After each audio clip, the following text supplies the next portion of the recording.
Hey everyone, you're listening to the official podcast of 4playernetwork.com. Check us out at that address for everything you need to know about our community, monthly giveaways, and nightly live streams. You can even support us on Patreon at patreon.com/4player. And last but not least, you can catch the live recordings of these podcasts every single Thursday night on our Twitch channel. We hope to see you there. Enjoy.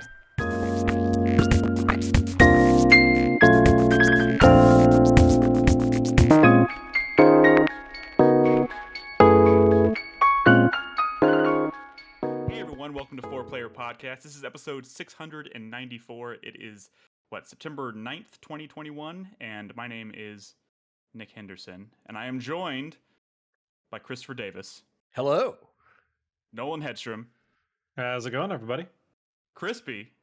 Ahoy. And our good friend, Joseph. Joseph Christ? Should I still call you Joseph Christ? That's good. Hello, my darlings. Oh, Joseph! Joseph, it's this podcast has been so sad over the years without you. Has it been? Well, it's been a real slog for like 6 years now. It's really real dark lows, Joseph. Working with awful people. We pushed through it for the sole purpose of getting back to this very moment where you would join us. The only person on this show cool enough to have a guitar in the background while he's recording this. Yeah. It's all led to this moment. Right? Yeah. So how have you been, Joseph? I've been good. How long has it been? It's been When was the last episode of Cocktail Time? Oh, Jesus somebody Christ. In chat. Somebody in chat can figure that like out. 2014 or something. Really? Oh my God! 2015. It simultaneously feels like forever ago, and yesterday at the same time. You know what I mean? Especially now when time is sort of a strange construct in a sense. You know? Time doesn't really mean much these Time doesn't days. really mean much anyway. But yeah, it's thanks for having me back. Yeah, absolutely. I hear you've been making video games and teaching yourself all kinds of cool shit. Yeah. So I mean, you guys know this. Like Bob and I, Bob started a little video game studio company, and we've been working on this game called Refactor for a long time now, and it's come a long way. 84 years. It's just cue the Titanic. The Titanic meme. We know this. The meme, you know what I mean? And but it's been a great experience. We're getting close. I think we're looking at like maybe 6 to 8 months releasing. Yeah, we had Jeff on the other week, and we talked a little bit about what he's been contributing and whatnot, and so he kind of gave us the quick rundown of where you all stand right now. But you've been teaching yourself how to do like modeling. Maybe you I'm gonna let you. Modeling sounds wrong. You tell us what you've been. Nick's just like, so you've been working on your little models. My little models, you know. Turn of the camera. 3D modeling is what I mean. 3D modeling and sculpting. Yeah, it's just something I've always been sort of lucky in that I can kind of pick up things. You know what I mean? Sort of survival instinct maybe. And like quite a while ago, it was while I was working with you guys, and I was like, 3D art's kind of cool. I think I want to try that again because I had tried it previously, way back in like 1999 when cracked version of 3D Studio Max. And it was, and I tried it for a little while, and I was like, I think I'd rather take LSD and go to a trance club, and so I did that instead for about a year. And we're so glad you did, by the way. Yeah, and it was a good experience.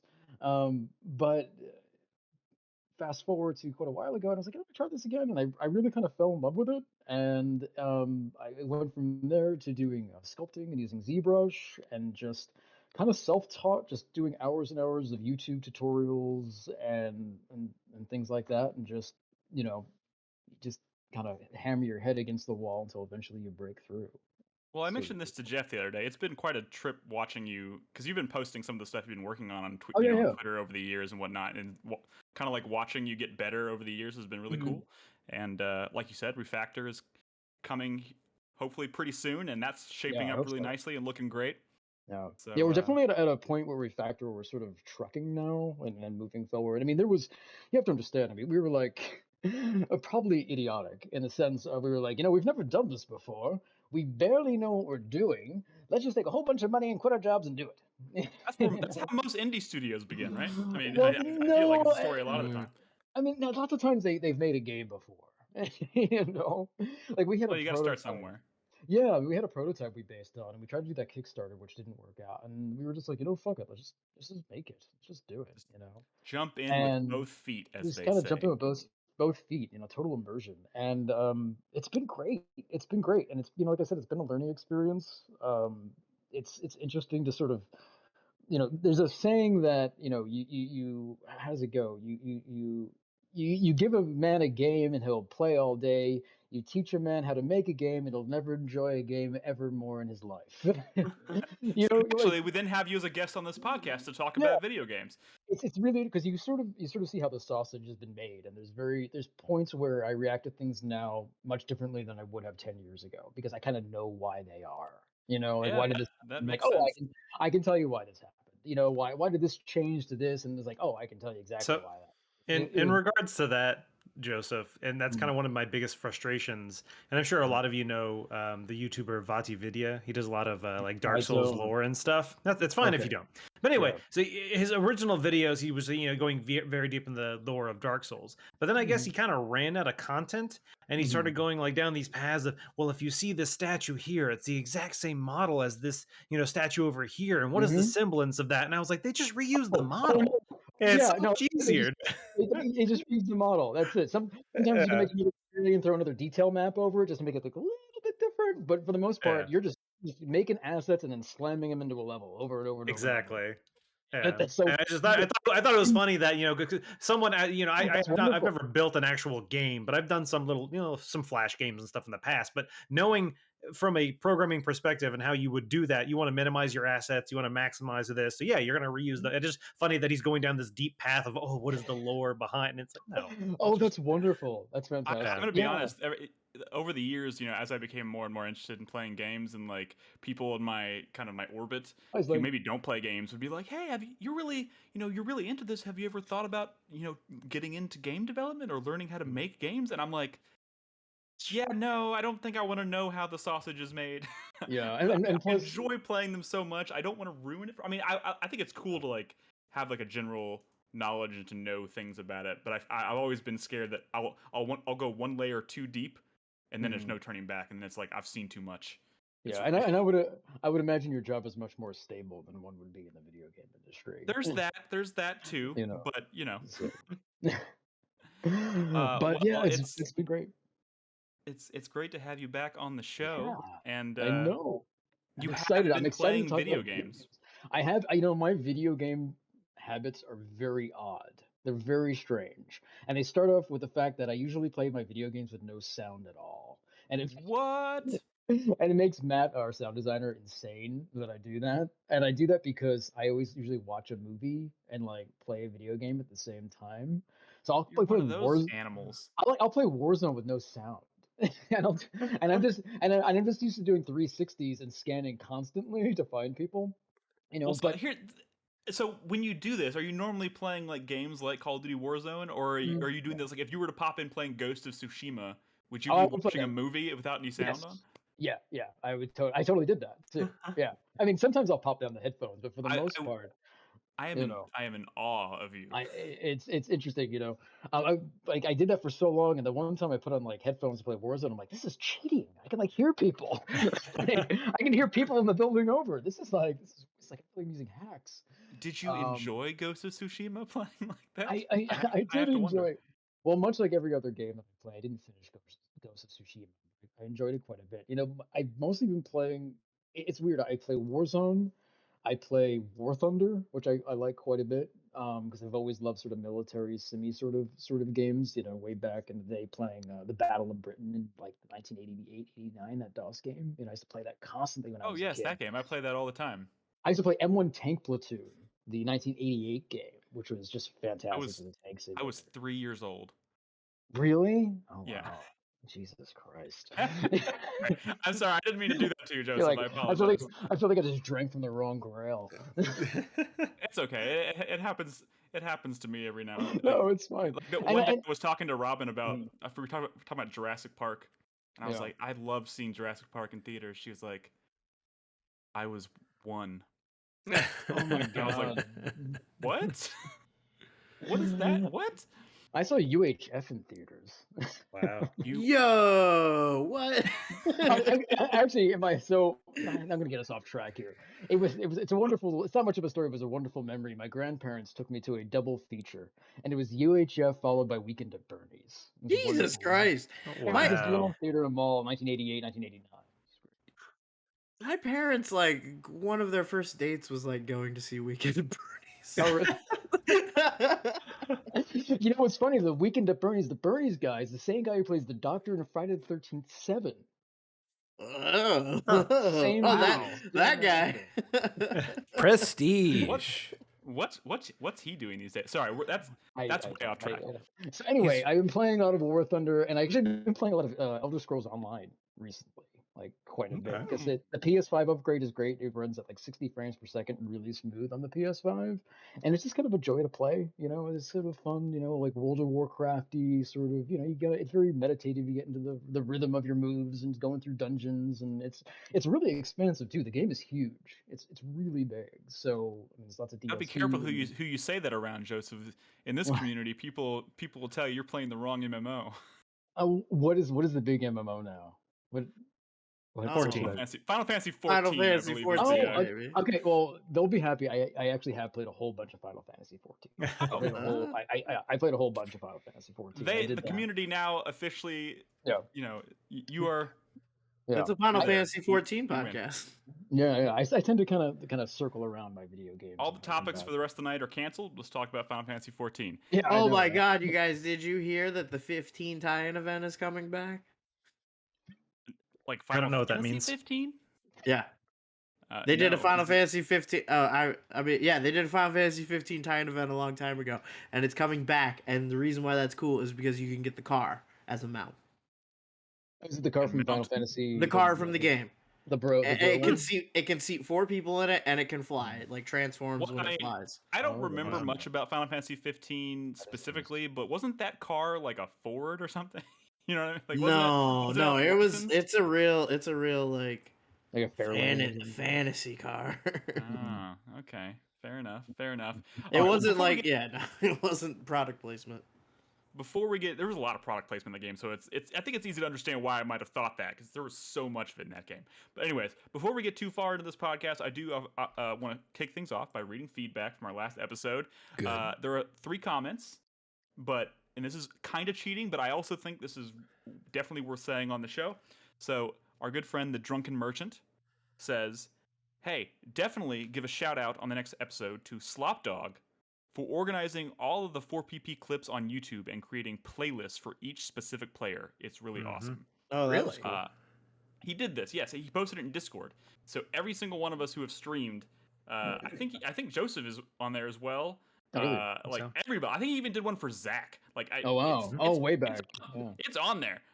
So yeah, and then Slopdog immediately followed that up by saying, "Thank you, Drunken Merchant, and thank you to everyone in Discord chat for all of their compliments. I had a lot of fun and enjoyed some nostalgia, delving into the deep past, revisiting old clips, and seeing the evolution of 4PP as a whole. Everyone on the podcast for all of the past, present, and future memories, and thank you to everyone in the community for all their kindness and conversation. Much love and luck." So, Slopdog, hats off to you. That's awesome. I cannot believe. I don't even know. I'm assuming you didn't. I hope you didn't watch every single clip from start to finish, because that would have taken forever. Unless maybe he started this project like 6 years ago. He also followed it up by saying, "And thank you to Drunken Merchant, Tack, Beck, Shakusky, Mr. Green Toast, Grey Fox, Chai, Self Tank, Piost, and everyone that gave a shout out to him in Discord." So, damn. I gave a shout out. Thank you. Once I can find some time for myself, he didn't put your name in here, Nolan, so it didn't count. Well, fuck him. I'm just kidding. Yeah, so again, thank you, Slopdog. That's awesome. You can find those links. I think they're pinned in Discord. If not, we need to make sure we pin that post somewhere. And I'll probably get around to posting that on the website somewhere, because that's going to be handy. But yeah, I'm going to see about getting those highlights up on YouTube again soon. I just haven't been able to find time to actually do that. Well, get on it, Chris Davis. For future reference, if you're listening to this show at home and you hear anything that we talk about in this episode and you want to ask a question or chime in on a conversation, just go to 4playernetwork.com, find the post for this episode, and leave us a comment, and we'll read it and respond to it at the top of next week's episode. But now, video games are here time to talk about them. We have a lot to cover tonight. We do have. I do want to mention in the break we're going to have another update from Brad because he is on. He's on paternity leave right now, but he is going to continue to produce these like short updates where he can kind of talk about the things that he's not able to say on the podcast. So we'll run that during the break.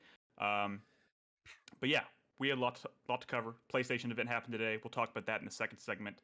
But we're going to talk about Psychonauts and Aliens Fireteam Elite. I kind of want to start with Fireteam Elite because Joseph's here, and Joseph and myself and Chris Davis have been playing that. Chris Davis played all the way through it, I believe, all 4 campaigns. Yep. And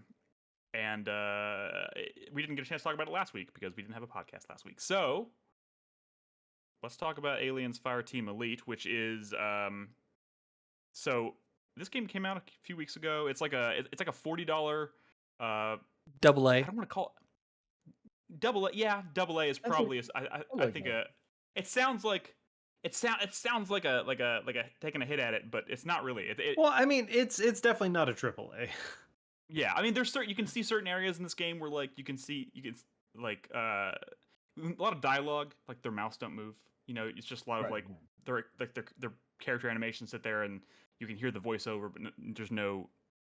There is a single cutscene in the game, and it's the intro. There's no other cutscenes. Yeah, so things like that. But like I said, it's a $40 title, and it's kind of a, Left 4 Dead. I think is the obvious comparison to be made here, right? So I think yeah, more than like it being like because we had this discussion yesterday. We're like, it's not a looter shooter. It's more than more of a Left 4 Dead. It's a linear horde shooter. Yeah. So and it's 3-player. It's not. It's strangely enough, it's up to 3 players, but obviously set in the Aliens universe. And it actually goes quite a bit deeper into the Aliens lore than I think most video games have gone. Like it even dabbles in like the Prometheus stuff and like all. If you remember the toy line that came out like back in the 90s, which I was really into, like all like the weird, R-rated movies for kids. Hey, I mean, you're right. I watched those movies in the 90s, and look how I turned out. I was obsessed with those toys when I was a kid. But yeah, they have like all those like weird alternate breeds of aliens, like green ones that and like red ones running around. They have like weird shaped heads and stuff. But yeah, it's it's a looter shooter. So we're running around co-op, shooting hordes of aliens. But mechanically speaking, it's got some cool stuff going on. Chris Davis, maybe give us a rundown of like what stood out to you, I guess. Being the person who's played the most of it. Joseph and I have only played up to 2 campaigns at this point. 3. So 3? No, there are 4 campaigns. We got to there's 4 total, and we got through the second one last night. We got the second one. Okay, right. Yeah, so I think the variety of levels here is pretty decent. I think they cover like all the bases of the entire franchise, including Prometheus, and I think even Alien Covenant. Not to put too fine a point on it, since y'all haven't gone to the 3rd campaign, which is Prometheus stuff. But we're starting to see little bits and pieces of it with the giant heads, like the giant engineers or whatnot that were in Prometheus. So yeah, so we've seen bits and pieces. Yeah, so this is supposed to be a planet that has been colonized, and then in the middle of the colonization, the corporation found engineer ruins and evidence of an engineer base, and they found some xenomorph remains, and they decided to breed them. And now you're a Marine going in to clean up and try to rescue people. Okay. Yes. And mechanically speaking, pretty fun. I think it's. I think more so. I think ever than when we played. Like I'm thinking back to when I played Left 4 Dead back in the day, and I don't remember myself being necessarily as communicative in Left 4 Dead. Left 4 Dead's very chaotic, I feel like, and this kind of requires lots of planning and because there's lots of like choke points and stuff, and I feel like in Left 4 Dead you were constantly moving. Maybe it's been a long time since I played Left 4 Dead, but I feel like you were constantly kind of moving forward, and you weren't as commonly being attacked from behind, and you were constantly getting to like safe rooms, then progressing past the safe room, and everything's kind of in front of you, so it's kind of like pushing forward, like pushing the line forward in Left 4 Dead. Yeah, this is like constantly having to keep your eyes going behind you because the aliens will be coming out of vents, come from behind you, and you're just always kind of having to communicate to stay on top of stuff. Yeah, I mean, with Left 4 Dead's AI director, like you always there were moments of safety that you felt. In this game, you're always under assault. Some way, shape, or form, aliens are going to spawn somewhere on the map and they're going to come for you. You have to constantly push forward or you're going to eventually run out of ammo and die. So you're just being pushed through these levels. I think because since y'all have only really played the standard mode, you haven't really touched intense. We tried. We tried doing Beyond Beyond standard, I believe. We tried it once. Yeah, we tried to do an intense when we were like very early game, and we should not even be remotely thinking about it. Yeah, it is one of those situations where the moment you knock it up to intense, doesn't it like suddenly turn on friendly fire? Yeah. Well, it does a lot of things. It turns on friendly fire. It turns on more spawns of Xenos. You take more damage. But also they start introducing side paths and side objectives that you have to do on the way that you would have normally not done on standard difficulty level. Really? See, I like that because... Are there whole other parts of the map that you wouldn't otherwise see? I mean, I wouldn't say big parts, but definitely like areas that you wouldn't otherwise access. Basically, you'll go. They'll tell you to go to a room and press a button, and you have a small fight, and then you move back on the main path. Which, I mean, that's kind of the game in a nutshell. I mean, you fight through aliens to get to a point where you hit a button, and then you get attacked, and then you move on, and you fight through aliens, get to a point where you hit a button. There's a little sameness kind of happening. I'm starting to feel a little bit, Yeah, I think that's going to be. I mean, last night we kind of had our first encounter. Or major encounter with the Working Joes, which if you played Alien Isolation, those are back. But there's actual like other Working Joes. Yeah, the androids, but they're like they've been reprogrammed because like in Alien Isolation, the Working Joes were like mechanics that were walking around this like space station or whatever, and they're just like, and because in like the Aliens universe, the androids are typically like human. You can't even really tell until you like make them bleed or whatever. But these are like intentionally dehumanized, like they have like a really stripped down version of androids. Yeah, they're stripped down, so there's no question that this is a fucking robot. But in Alien Isolation, they were like mechanics and stuff that were corrupted. In this game, they've actually been retooled and reprogrammed as like combat droids. Yeah. So like Utani security. Yeah, Utani security. So as like after like 2 campaigns of doing nothing but like shooting aliens in hallways, suddenly we're being attacked by these humanoid characters that can flank you and take cover and throw grenades. And you actually get to use the cover system in the game. Yeah, right. It made sense. I was like, oh, this is why there's a cover system. At first, I wasn't sure why it existed. Yeah, aliens have when you're shooting aliens, there's like no. I was like, why does this cover system exist? Like they're just gonna rush you every single time. It doesn't even matter. Yeah, only like a couple breeds of them actually have like a self-preservation instinct to them. Most of them are just gonna charge you until they die. Yeah. Right, and to kind of build on what Joseph was saying, I agree. Like I was, by that point in the second campaign where we got to we were fighting androids, it's starting to get like, okay, this game is kind of a one-trick pony. I like the trick. I like it. It's got good atmosphere and whatnot. Like I love the Aliens universe, and it's like all the the visual stuff and the sound effects are cool. It's got that really for the most part, I think the guns feel pretty nice, and like you're using like in between missions, you're going back to like the ship, and you're changing your loadout and choosing a different class, and when you do that, you have to pick different perks to like allocate to your it's like a puzzle board or whatever, and as you level up, you unlock pieces of the puzzle board, then you can fill it in with different size blocks that give you different perks and stuff. So it has got kind of that element to it, which is nice. But then you kind of just you load back up and you go back in and you do the whole thing over again. And when you're in the actual missions, though it's fun. I mean, honestly, I can't imagine really playing this by myself and having a lot of fun with it. I have never done a single player run. And I And- don't think this game would feel good in a single player experience. I don't think your AI teammates are that effective. And in fact, the game actively discourages you from using them in anything higher than standard difficulty. Yeah.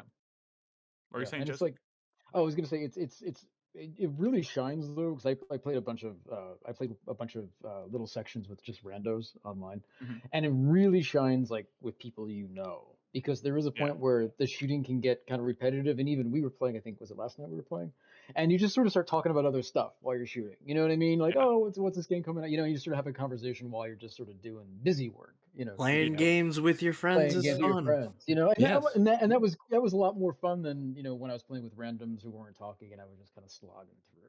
You know what I mean? It's very much a social game, and that's kind of where it really shines. And I do like the idea that it actually does expand a little bit when you go into higher difficulties, because a lot of times I think when these things are made, like they're sort of focusing, or the designers are focusing on the higher difficulties as being what they envision the experience to be, and standard being sort of a lead up the player into getting used to the stuff.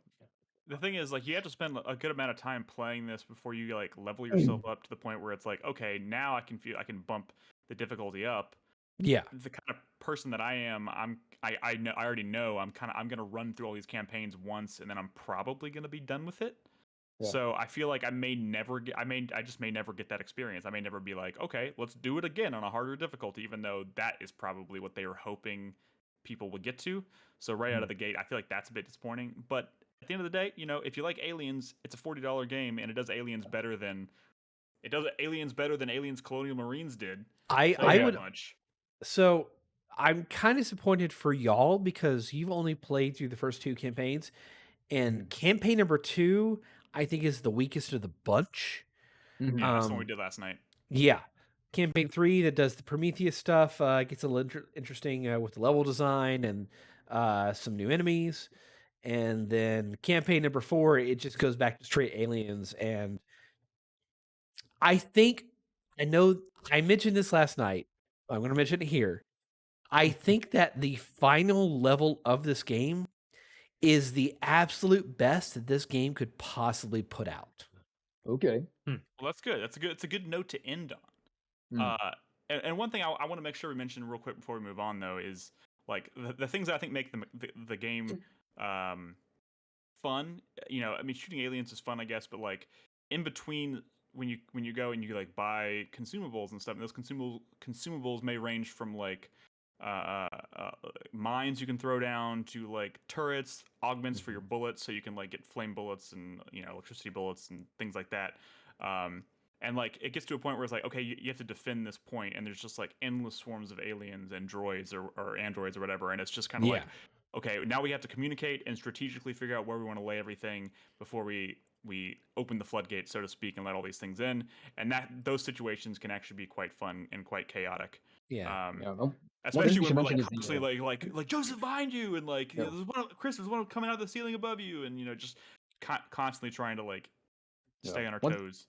One thing I thought was really neat was how the aliens will attack the androids, and the androids will attack the aliens instead of attacking you. They will fight each other, which is really neat. And I also liked how the androids can actually use consumables. They'll throw out turrets, and they'll throw out mines and traps and things like that. Yeah. So, and they use them pretty intelligently. Like I noticed them putting them on top of ledges instead of on the ground, so it could cover more area and things like that. So, you know, it's the game definitely picked up for me when we started fighting those things. Then I was like, okay, now I'm getting back into this. Just as it was starting to lose me, it kind of you know, pulled me back in again. And I was thinking that like one really weird thing, and I'm not usually a fan of these, but one thing I think the game needs is boss fights. There are no boss fights. Like where is like the three of us attacking? Why are we attacking a giant alien? Like a, you know what I mean? Like just go crazy and like let us fight a giant queen hybrid ape. You want them to go, you know? You want them to make a giant alien made of smaller aliens. Yes. Okay. Like a From Software game. But I thought like that kind of thing would actually, like, the game could benefit from something like that. Of course. Yeah, they do occasionally throw in like harder aliens, but like they still go down very quickly. Yeah. Or you have to go back to Yeah, and you have to go back to $40 game. How much are they? We had this moment last night. We had this moment last night where Chris Davis, I think, I'm glad it was cool that you said it, and it was still cool and magical when it happened. But I feel like if you hadn't said anything, it would have been like crazy. Like we walked into like this factory, like this Working Joe's factory, and I walked in, and Chris Davis was like, "Nick, I think you're gonna like this room." And I walked down this like pathway, and then all of a sudden, without any like fanfare or sound effect to indicate it, or a cutscene like some games would normally do, just like the androids just kind of like started moving and coming to life, and I was like, suddenly I was in this like kind of tight space, and there was like 20 androids just like closing in on me, and I was like, that was really just cool. Just sprinting at you with fucking wrenches, yeah. Yeah, and I had like a little panic attack. So like those moments are cool, but end of the day, $40 game, it's cool. There's challenge cards if you like because of this kind of game, you're gonna do runs over and over and over again, and so when you go and you load a campaign, you can pick each player picks a different challenge card. And that can do things from like it'll make your primary weapon unusable, or it'll double your money, which is I don't really think is much of a challenge card thing. They should have called them mutation cards or something, because challenges because they're not always challenge. Some that just like here's some free credits. Yeah. And I know Chris Davis mentioned one that was like it'll turn all the aliens into this like basically spitters, like these like every single alien you run into is just throwing.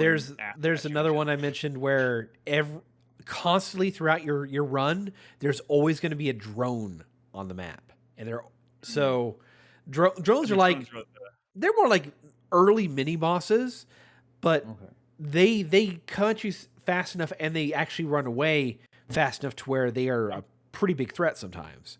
I'm pretty sure that drone is basically the equivalent of the alien in Alien Isolation. He like moves and walks just like it, and charges you just like it, and stuff like that. But yeah, it does some cool stuff. But there's another card that is all about. It's called the Lowest Bidder, and I fucking hate this card. I actually had to play a game tonight with a guy who decided to activate that. What it does is it will jam your weapons randomly. Oh, I got that one too. It's awful. It's awful. Yes. And it doesn't take into consideration like cooldowns or anything like that. It will just fucking jam on a random bullet, and you have to switch weapons or reload. And when you are in a massive firefight, that is the worst experience. Just so terrible. I do like this. What is the reward for doing this? It's going to vary depending on the card, but it'll be like you'll get 2 times, 3 times XP, or 2 times, 3 times in-game currency credits, or sometimes you'll get a bonus drop from finishing a mission. Okay. And it's cool too, because like all 3 players can pick a card, and then it'll be like a lottery. So when you hit start, it just randomly picks one of them. So like even if Joseph picks one that's like technically a perk, it could still say fuck you and pick Chris Davis's, and it just screws all of us. Which is kind of fun. It has a little bit of randomness to it. There's one card I've gotten like 2 or 3 of, and I'm terrified to try it. Basically, it strips you of your primary, your secondary, and your tools. So all you have is a goddamn pistol. How is that? How could you do anything? Like how is that even possible? I mean, the pistol has unlimited ammo, so theoretically. All right. I guess if you just like roll constantly. Lots of running and rolling. Oh, so much rolling. All right, but there's a lot of cool ones. I did want to mention that I think this game has received about 5 patches at this point. Some for content, most for like addressing glitches and issues, because this has been, since launch, a very glitchy game, and it still is at this point. You'll have crashes, you'll have disconnects, you'll have audio just straight up stopping playing, except for the music for some reason. Guns just won't decide to run. You can't roll sometimes. I've gotten stuck in the geometry. There's been plenty of like progress blocking bugs to where doors won't open, so you can't proceed. I feel like I lucked out. Both major sessions that I've done have been pretty. Y'all have had a relatively good experience so far, but it has been rough otherwise for a lot of people. But the more you play it, the more you're going to run into those things, obviously. Yeah, but what I wanted to mention specifically about the patches was that this game, it's definitely built for that 3-player experience. I think balance-wise, if there was a 4th player, you would be a little OP. I but already feel kind of OP, honestly. you can become incredibly OP based on your consumables. There's been matches to where between the three of us, we have put down 18 turrets in one area. And we just don't do anything. We just sit there and just watch. There's like 8 turrets on screen. It's like nothing can even get close to you and touch you. No, but you know what? That's kind of in games like this. That can sometimes be the fun of it, right? Yeah, you know, if you can afford it, if you can make it happen, go for it. Go also, crazy. One of the best shotguns in the past couple years. Feels very powerful. This game is really good about, number one, death animations. Like, you feel like you are fucking destroying things. It's got a good punch to it. And that feedback from combat, but everything from like the sound design to like the animations, but like when you get a kill, there'll be like a red X that'll pop up. But if you get a kill with a headshot or a weak point kill, you'll get an additional sound effect on top of that. And it just kind of sounds fun and good. Yeah, Nolan was just pointing out that X is kind of distracting. It's not too bad. That was you, Nolan, right? Someone else made the first comment. It might have been Brad. I was responding. I didn't realize I was on the 4Player account. I thought I was on my own. It's not so bad. There's a sound cue as well. I think a sound cue would be helpful. And honestly, I think the X could be way smaller and still get the point across that you made a headshot. Yeah. You know, Joseph, you know, damage numbers. Warzone. Think of something like Warzone. Like when you get a headshot, you get a different symbol, but it's not. You know, it's not a third the size of a screen. You know, it's a tiny symbol, but it's a different color, and you obviously know you got a headshot. Yeah, I think spend a lot of times in settings. I'm wondering if you can kind of knock that down or turn it off completely or whatnot. But because the sound effect might be even necessary, but there are damage numbers you can turn on too, which is nice. I mean, if you're a fan of that kind of things, and that's always very satisfying. I haven't used them for this game, but I've been using them. I think they're great. Yeah. So yeah. Anyways, go ahead. One more thing. The one thing I mentioned last night we were playing, like shooting the androids feels really, really good, and it has almost like a Vanquished feel to it, like shooting robots in Vanquished. And they'll break apart. It's one of those games. It's one of those games. I'll put like I'll throw out Binary Domain as another one where you're shooting robots and there's just like pieces flying off them, or they do these like really crazy animations where they start like shaking and then like you see bolts flying off them and then their fucking head explodes, and like that shit's really fun.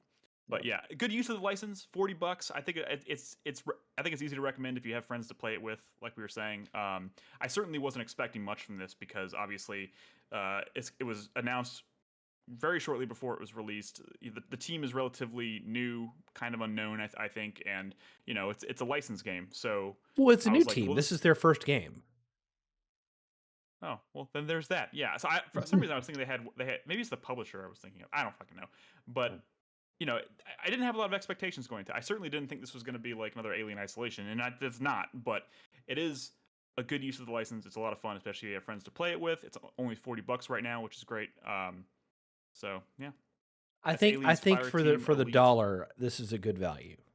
Yeah, for sure. Give it another 2 months of patching and fixing things. Let's see what that first season of content is going to be. Hopefully, it's new maps and new experiences to do.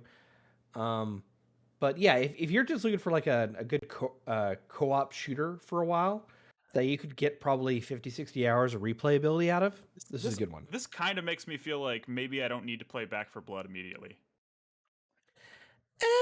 I think Back 4 Blood is a bit of a wait and see at this point. I'm not crazy about that beta. Yeah, you're not the only person I've talked to that has said that. So, you know, I'm not even necessarily saying this is like leagues better than what we're gonna get from Back 4 Blood, but you know, both of these seem like after a while they might be patched to the point where they're more enjoyable. But anyways, that's neither here nor there. Let's move on for now. I want to talk about a game. I want to talk about another game that we haven't really had a chance to talk about on the show. Kind of a twofer because for the Revival Club we played Psychonauts. And Nolan played Psychonauts all the way through it, and I want to roll into Psychonauts 2. But Nolan, do you want to talk a little bit about your thoughts on? I'm probably going to talk about it a little bit when we eventually do a Revival Club episode on it. But Psychonauts 1, what did you? Oh, fine. I didn't want to be on the Revival Club anyway, Nick. Oh well, I was going to ask you, you son of a bitch. By the way, Revival Club right now is playing Dark Messiah of Might and Magic, and that game is pretty dope. But anyways, take it away, Nolan. How's Psychonauts Cool. going? Are you finished? Yeah, so I did finish the first game. I had played it, kind of way back in the day, but I had never finished it way back in the day. And so I figured with the second one coming out, might as well, be a good time to go back to the original one. And yeah, it's as good as I remember, and even a little bit better. I really enjoyed. Hold up. Yeah, no, it holds up very well. I really enjoyed the platforming. Well, there's a couple of situations that gets a little frustrating. I think overall it stands up pretty well. I think it's mostly camera issues that lead to frustration.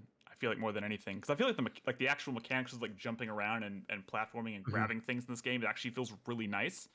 But the camera gets stuck on things a lot, or just like the geometry in a lot of these worlds is weird, anyways. So I end up in like really awkward situations where I'm like trying to see something or trying to figure out if I can make it to this ledge, and you just can't. No one ever told me there was a giant monster level.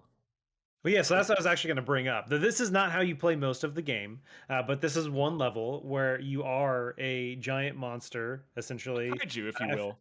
Yeah, kaiju. I forget what they call him, like Goggula, I think. Yeah. Because of his goggles. What are the fish people called? Because you're like in this city of fish, like lungfish. Are they lungfish? Lungfish. Yeah, they're lungfish. Yeah. It's a city made up of lungfish. Yeah, and you are terrorizing the city. And so this just happens to be one of the levels, and I just happened to do this one because one of the, I don't say downsides, one of the problems with this game is once you go, there's like a point of no return, and once you hit that point, you literally can't go back to the real world. Kind of, you're always stuck in replaying all of these levels that happen like this. You're in someone's brain. You are a psychonaut going into their brain, and this is what they're kind of seeing in their brain. Can you explain? I've never played this game, and can you just kind of explain what is happening in this? Yeah, not a problem. So the whole thing is you're at a camp. You're Rasputin, the character you're playing as. You're at a camp. Your family is a circus family, but you don't want to be in the circus. You want to be a psychonaut. So you're able to go to this camp to learn how to be a psychic. And so the whole thing is such a little summer camp, and they're teaching you like kind of the basics of psychic. So here's how you do telekinesis, and you go to an area that teaches you how to pick up things and throw them, and this is how you create fire with your mind and stuff. And so it's kind of all about you learning how to do these skills and earning merit badges. Oh, you earned the pyrotechnics merit badge or the pyrokinesis merit badge. It's this weird concept because like the Psychonauts themselves are technically like they come across as like a government agency, like a secret agent team, but like they're training kids at summer camp to become secret agents. Well, you got to get new Psychonauts from somewhere, Nick. I know it's silly, but like that's the whole point. Like it's double fine silly. It's like sending kids to like those like cop camps, where they type of thing. It's like that kind and then hiring them right out of camp. Yeah. Fuck. But yeah, so that's kind of like the gist of it. So all of these levels, you're actually going into someone's mind, and that's why they can all be so varied. There's this one where it's the giant monster one. There's one where you go into the mind of like it's almost like a matador, and so there's this giant bull running around, and it's very like that is one of the coolest levels. Dude, it has great music too. It's so good. The music is fantastic. So great. Very Spanish inspired. Oh yeah, dude, it's fantastic.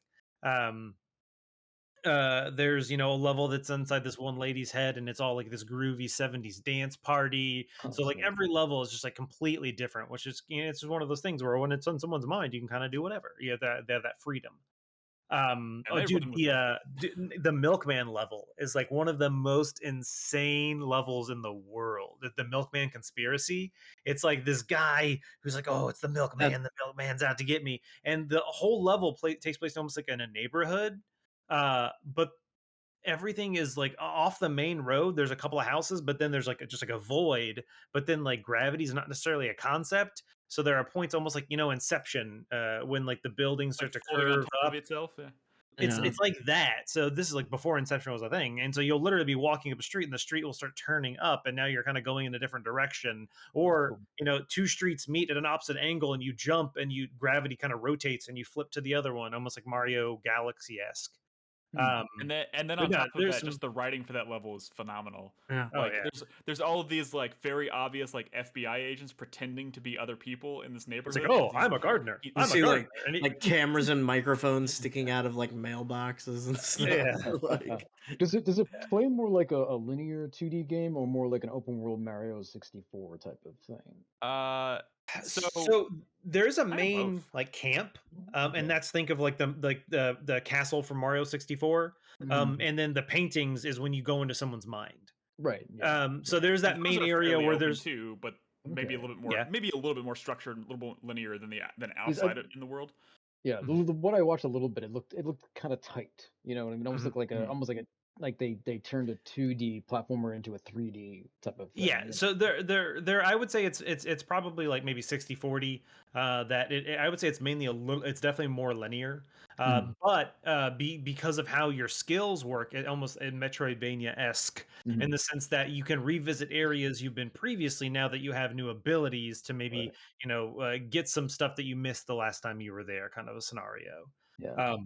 And when you're in the main area, like I said, there's like there's like the camp store where you can go and buy upgrades, and then you can talk to different people, and like Nick was saying, the writing is very clever and funny. I feel like this is Double Fine like at their best when it comes to writing. Oh, yeah. Like it's so clever, it's so cute, and like the main character is like really like I love Rasputin. Like his personality is awesome. Like he's just this like this nice kid who wants to like help people, but he also really wants to be like a secret agent. And his attitude is just kind of infectious, and I really enjoy it. And the voice acting's great. I kind of want so. I'm not sure what you want to say. If you want to say anything else about Psychonauts 1, but it's going to be kind of an interesting because Nolan and I are both playing these basically back to back. So you're thinking about a game that came out in 2005, immediately followed by the sequel, which came out in 2021. Yeah. And I also, for Psychonauts 2, I captured footage of one of the random mines that you kind of go into, and it's fucking wild. It's so cool to see this game kind of translated into onto modern hardware. Because obviously it benefits from better animations and maybe being a little bit more open and just a wealth of ideas that maybe they couldn't have fully realized before. And I am constantly in awe of like the creativity on display, especially in the second one. Like the first one has great level design, some really memorable stuff, but like they take it even further in the second game, and like every level is just a fucking like I thought the milkman level in Psychonauts 1 was like chef's kiss, incredible. And then like every level I've played in Psychonauts 2 has basically been like that turned up. Do you have the footage, Chris Davis? Can you roll the footage? We've been talking about it for a little while now. We're officially talking about Psychonauts 2 now. Okay. So so like what's kind of blowing my mind about this game is so like this level that I'm playing right now, you're in this person's head, and it's like this like musician who's trying to kind of get the band back together, and he has all these like doubts about his ability to like be a performer. So you're basically in this like it feels like this like 60s hippie like music festival that's just turned up like it's like a sensory overload, and it's just this is probably like the level that does the best job at like really accentuating all like the platforming mechanics, because you're constantly like having to use your powers to like to roll around on the ball and jump really high, and then like slow things down with your mind, and then get into a combat scenario, and suddenly you're switched to using fire and melee attacks, and it's just you're constantly going back and forth. But because of the way like the game, I feel like this is just a really well-honed version of Psychonauts 1, because I feel like Psychonauts 1 feels kind of clumsy. It is like a 2005 game, and they didn't have necessarily the resources that they have now, and everything in this game just feels like super super tight and super honed. But like outside of this level, and I kind of tried I tried like 6 times to capture footage, and I was having issues. I tried to capture footage like the hub area in this game, like which is basically like the camp level from the first one, but like it's so much bigger, or at least it feels bigger to me. And there's so much more going on in that world, like because at this point Raz is like an actual psychonaut, or he's part of you're an intern.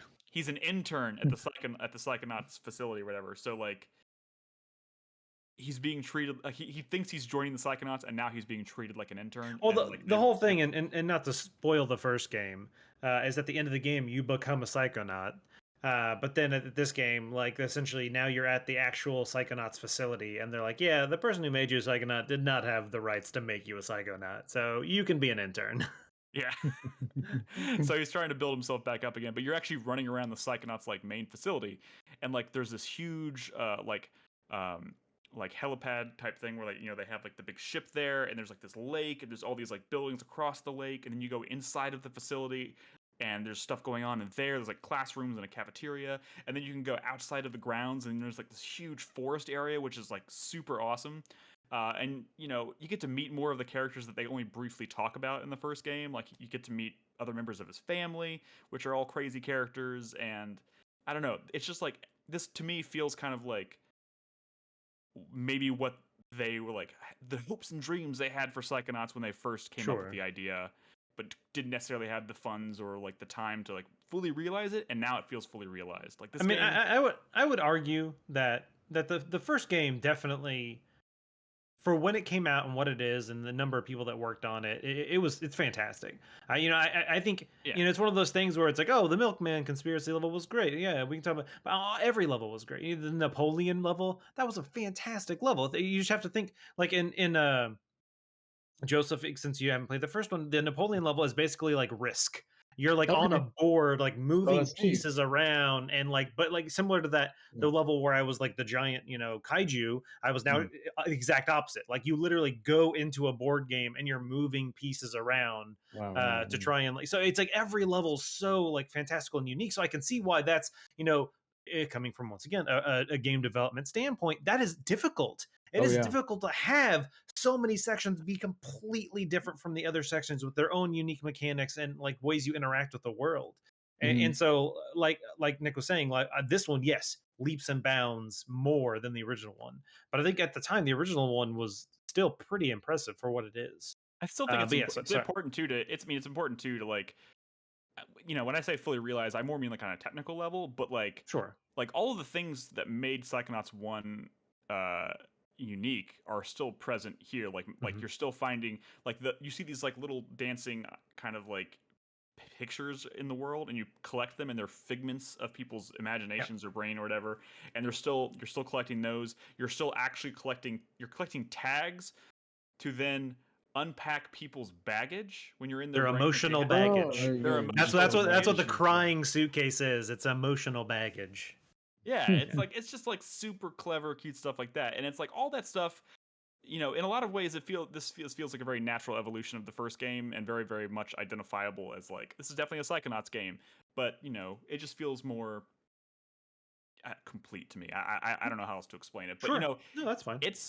I love the way the platforming feels in this game. Like I'm constantly rolling around on the ball, and like you're jumping around, and then you're swinging on like trapeze lines and stuff, and it's very vertical too, especially when you get into like the wooded area. You're like climbing up into the trees, and it's kind of like like the best things you do in like a Mario game, where it's kind of like, okay, before I go into the next world, I just want to kind of see what extra stars I can find around the world, and there's lots of weird stuff like that going on. But yeah, like I think this might be one of my, probably up there for game of the year so far for me. I'm just having a ton of fun playing it, and it's they've been talking about this game for a while. I think we saw it at E3 like 3-4 years ago or something, and even before then, before they were picked up by Microsoft, like they were working on it for a while before we ever saw it. Wasn't this a Kickstarter? Yes, it was. It was. Sure it was very successful too. Yeah, it was a successful Kickstarter, and then Microsoft, I forgot when that happened, but they picked it up, and I'm sure that helped them kind of like polish it off. But yeah, it's a wildly creative game. and I'm just like I said, I mean, I've always thought Double Fine is very creative. Obviously, they do like crazy weird shit all the time. I still think of Stacked as being like this like really creative, unique Stacked or stacking? Stacking. Yeah, you're right. Stacking. It's been a very long time since I played that. But I always think about that game a lot. I love that game, but this just feels like Double Fine kind of like firing on all cylinders. Yep. That's all I want to say about it. I think it's pretty dope. It's also on Game Pass. Yep, that's true. So if you have Game Pass on PC, it's basically free. Check it out. Do we have other games we wanted to talk about tonight? I kind of wanted to briefly mention we played Ghost of Tsushima Legends last week on the feed. I didn't capture footage for this. I don't know how we have a ton to say about it, but I had a lot of fun playing that game. I had played it once with Crispy, I think, and Green Toast. So that's what I was going to bring up is back in the day, I know that you and Crispy played it. And at the time, I think I had wanted to, but there was something else going on, and so I couldn't. And I do regret not playing it with y'all because I did have fun playing it the other day. It's pretty enjoyable just to be able to do all the stuff you do in the main game, but with other people, other and with in a different context. Like it's That's like true, supernatural and stuff, and it just has this like really unique like vibe or feel to it. And my only complaint is the fact that the actual story of Legends is 2 players. I wish that was more. Oh yeah. But other than that, yeah, it's pretty fun. What were you gonna say about it, Crispy? I was just saying. I mean, I think it translates to a multiplayer experience really well. Like it is really fun, like coordinating, like like you and your friends like dropping on enemies and like assassinating them at the same time. And the different play styles between the like classes that they made up for it, I think are all really cool. I was really into that game for a minute.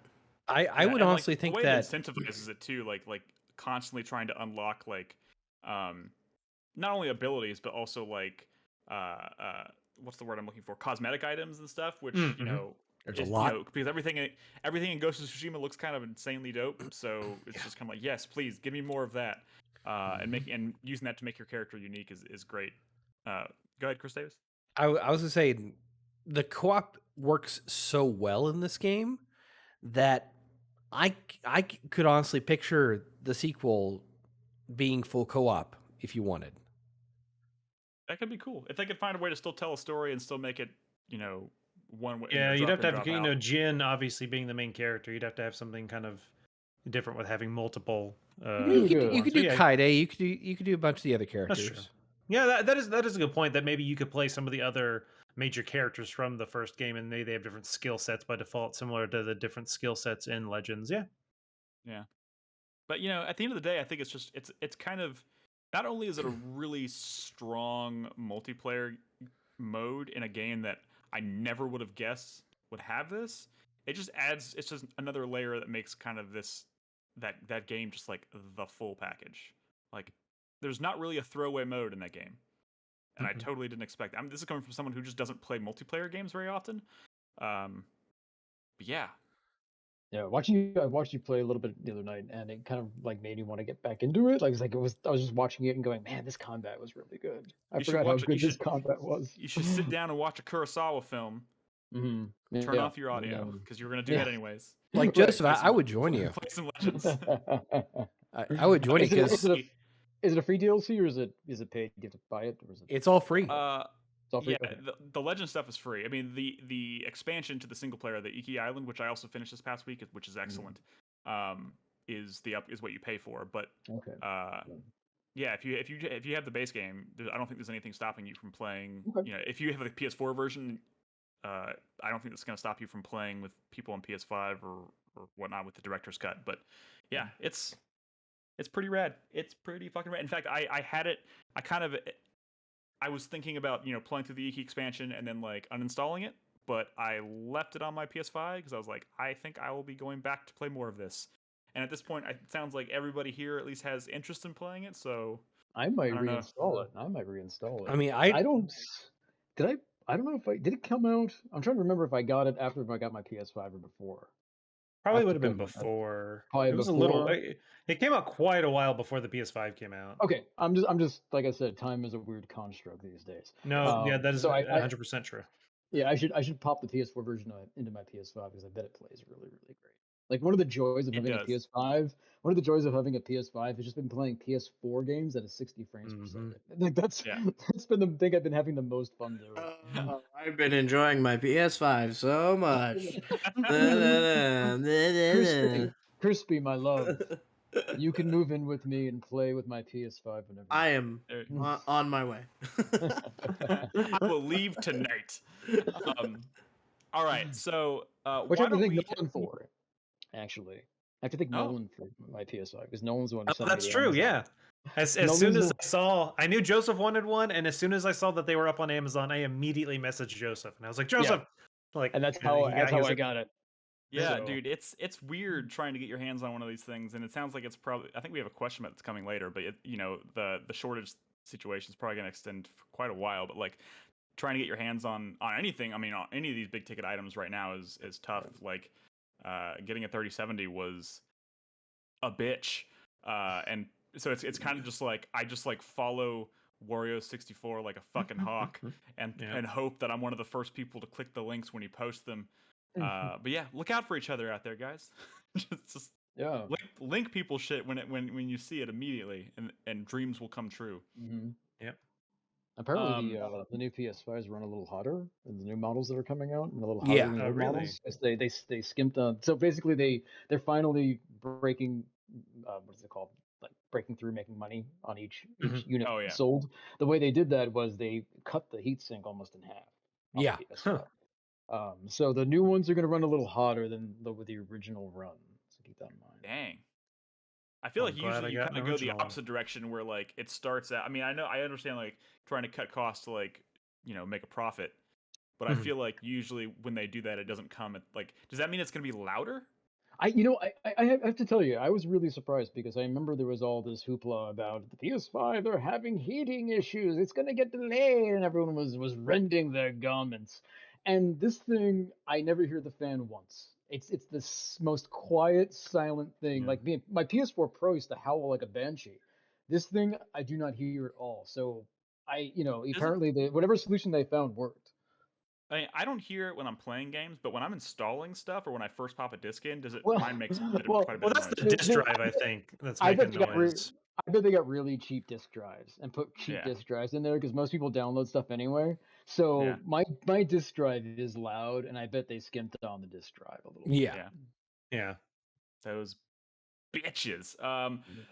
Anyways, let's take a quick break. We're gonna roll Brad's update video, so enjoy that. And when we come back, I want to talk about there's a big PlayStation showcase today, which more or less kind of feels like what they would have done had they been at like E3. I think that's a safe assumption. So bigger than a state of play. They have some pretty big announcements. We'll talk about those. We'll answer some questions from our supporters on Patreon and Twitch, and we'll wrap up with the 4-player minute. So if you're watching us live, don't go anywhere. We'll be right back.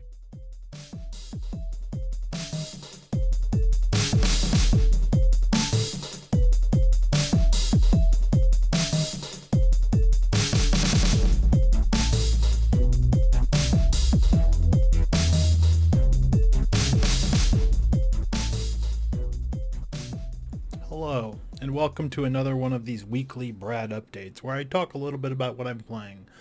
This will probably be a short one this week, because I don't have a snack or anything, but I will try to incorporate more stuff like that in the future. I don't know, if you liked it last time, let me know.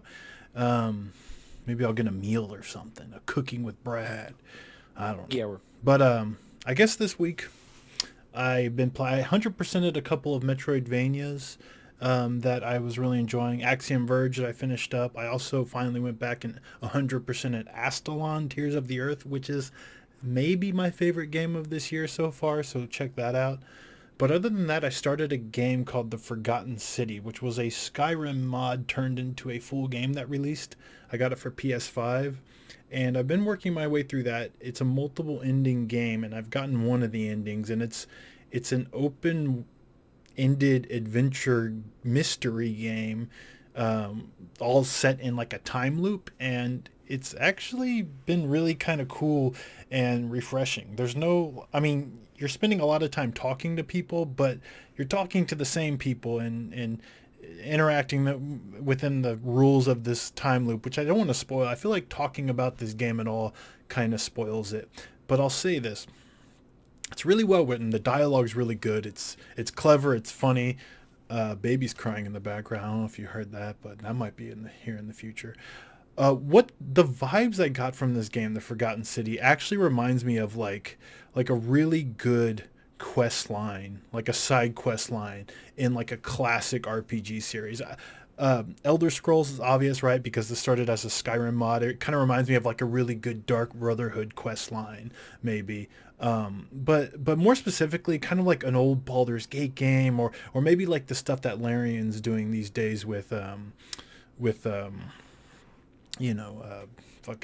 working on a Baldur's Gate game, but not Pillars of Eternity. I'm really blanking out, and this is a one-take thing, so I'm not gonna re-record this. Motherfucker, my game of the year, 2 different years.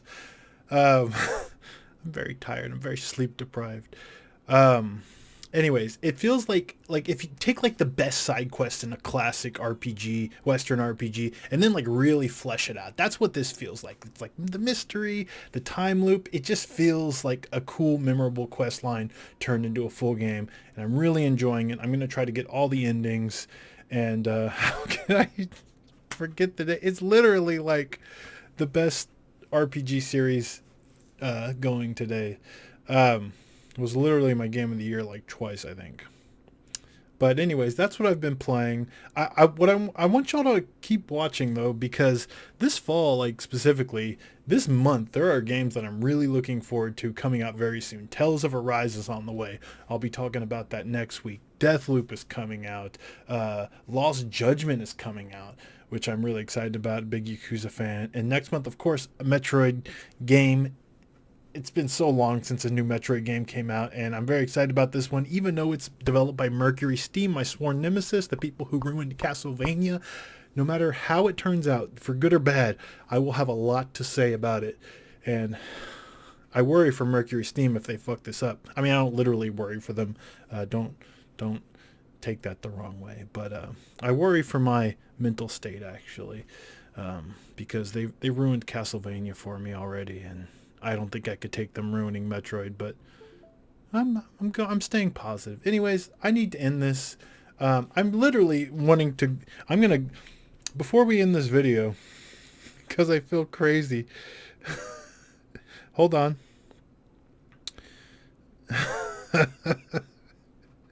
My literal game of the year, 2 different years. Divinity Original Sin.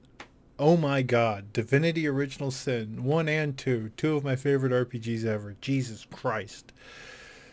What was I even talking about? The Forgotten City. Check it out, it's pretty good. I'm ending this video. Bye. Leave a comment. Welcome back to the show. I am so sorry. I wish I was recording that entire last conversation we had during the break, but this is what people get. If they tune in and watch us record this live, they get juicy conversations about. You never know. You just never know what's gonna come up.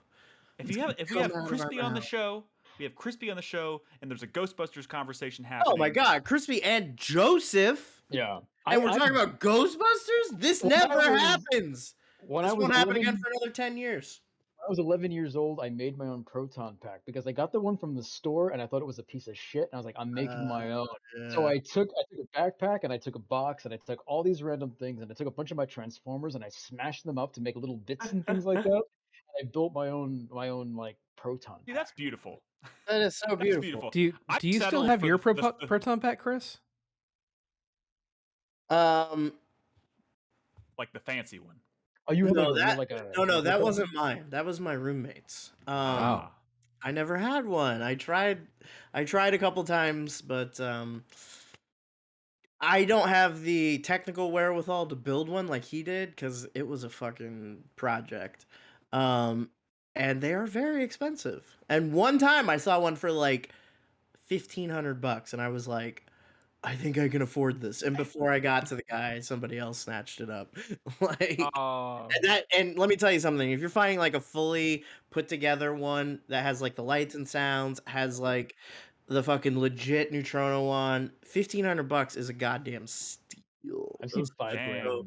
$5,000 is usually like around. Dude, they're so expensive. Yeah. I'll tell you what. Anywhere between like 2 and 5, depending on if there's a Ghostbuster movie coming out. Like, yeah.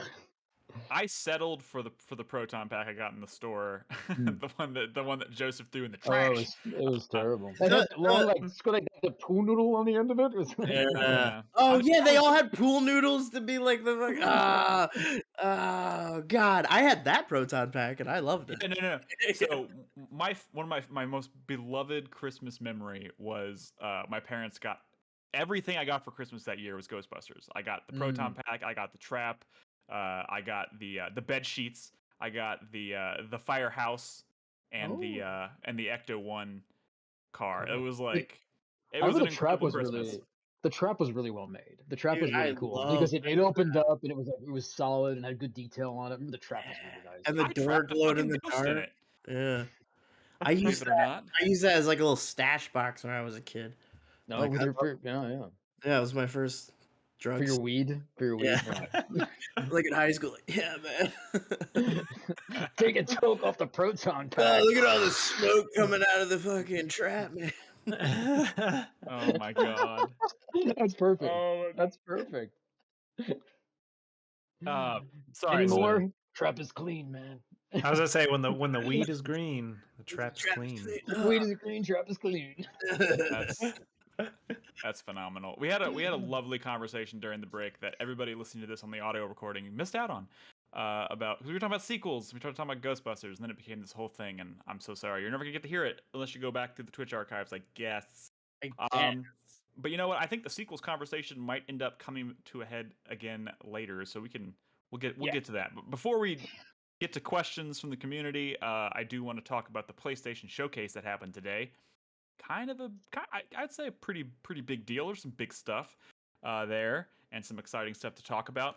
And this was, we've been kind of saying this, since E3 has become kind of a different thing. Sony for the past few years hasn't really been a part of it, and they weren't a part of the digital E3 this year, which still that whole thing was very weird. So you've been saying, Sony will probably wait a couple months until things have died down, and then they'll do their own digital thing. And that was it. That was this. That was absolutely what happened today. They didn't call it a state of play like they normally do. It was Sony a Experience. Showcase.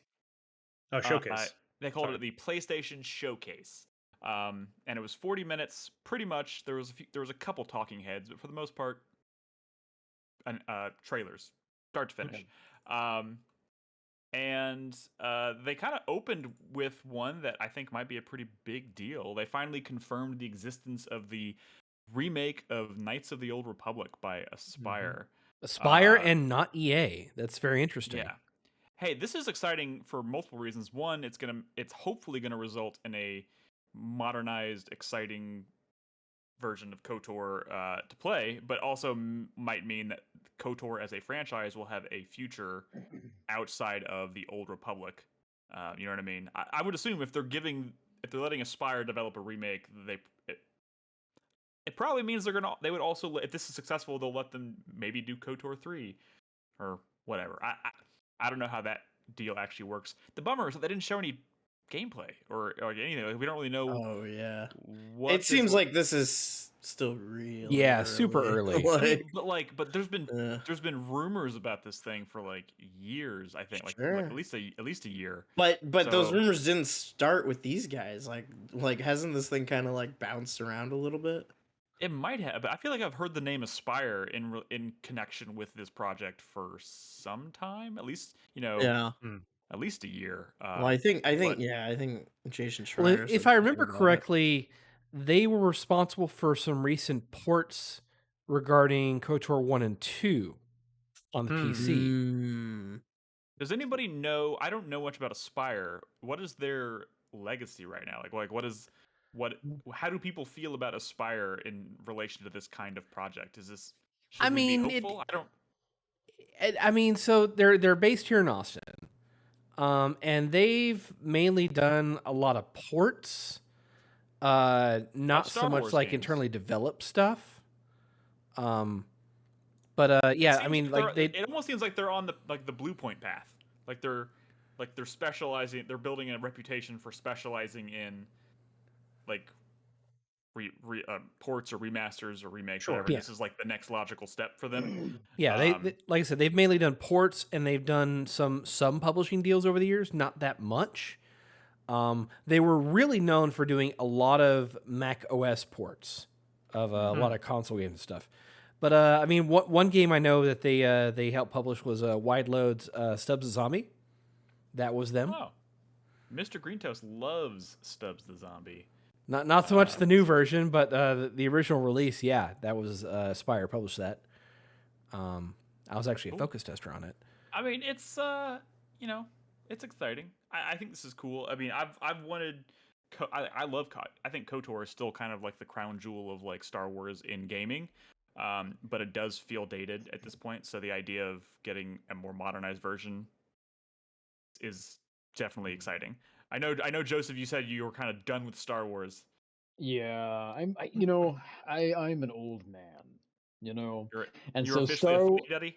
Star Wars has literally been with me my entire life. It came out the year I was I born. think all of our lives. We none of us have been in a world without Star Wars. I watched the first bunches. I loved Return of the Jedi when I was like 13, 14 years old.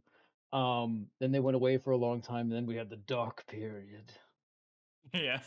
And now I think it's not that I don't like Star Wars. I think I'm with Crispy about like sort of kind of what it's become, and it's too big for itself, and it just seems kind of out of ideas, Yeah. And one thing I do like is, and I haven't seen it yet, but I want more stuff like The Mandalorian that sort of takes place in that world, but it's like side characters. Like I actually really liked Rogue One. I was one of the people that I thought, like, of all the modern Star Wars movies, Rogue One has been my favorite, and I haven't seen the Solo one. I heard the Solo one's actually pretty fun. So I like Solo a lot, honestly. Yeah, I loved Rogue One because it was this tiny little story about this this part of this bigger, opera, and it was just. I mean, I know people like talk about, like, well, it's kind of dumb that they took this throwaway line and made a whole movie out of it, but I mean, I'd rather that than like fighting the big red laser from the big sphere again. You know what I mean? It's like I like those little stories. It reminds me when I was playing Star Wars Galaxies, and people like were just like moisture farmers, and they were so happy doing that, and that was all they wanted to do. And I think it's because everything else in Star Wars has been so done, but the world is cool, and it's like. Yeah.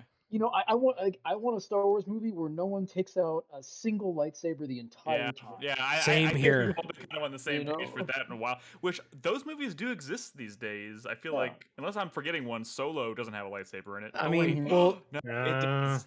It does. It does. Surprise lightsaber. No, I take it back. I was so excited for Rogue not One. Like there's like a lightsaber fight. Right. Correct. There's not. I was so excited for Rogue One because it was supposed to be a fucking war movie. And there wasn't supposed to be like any Jedi or Sith, any of that bullshit. It is. And there is some at the very end, but it's actually quite gratuitous and fun to watch. Yeah, I mean, I like Rogue One.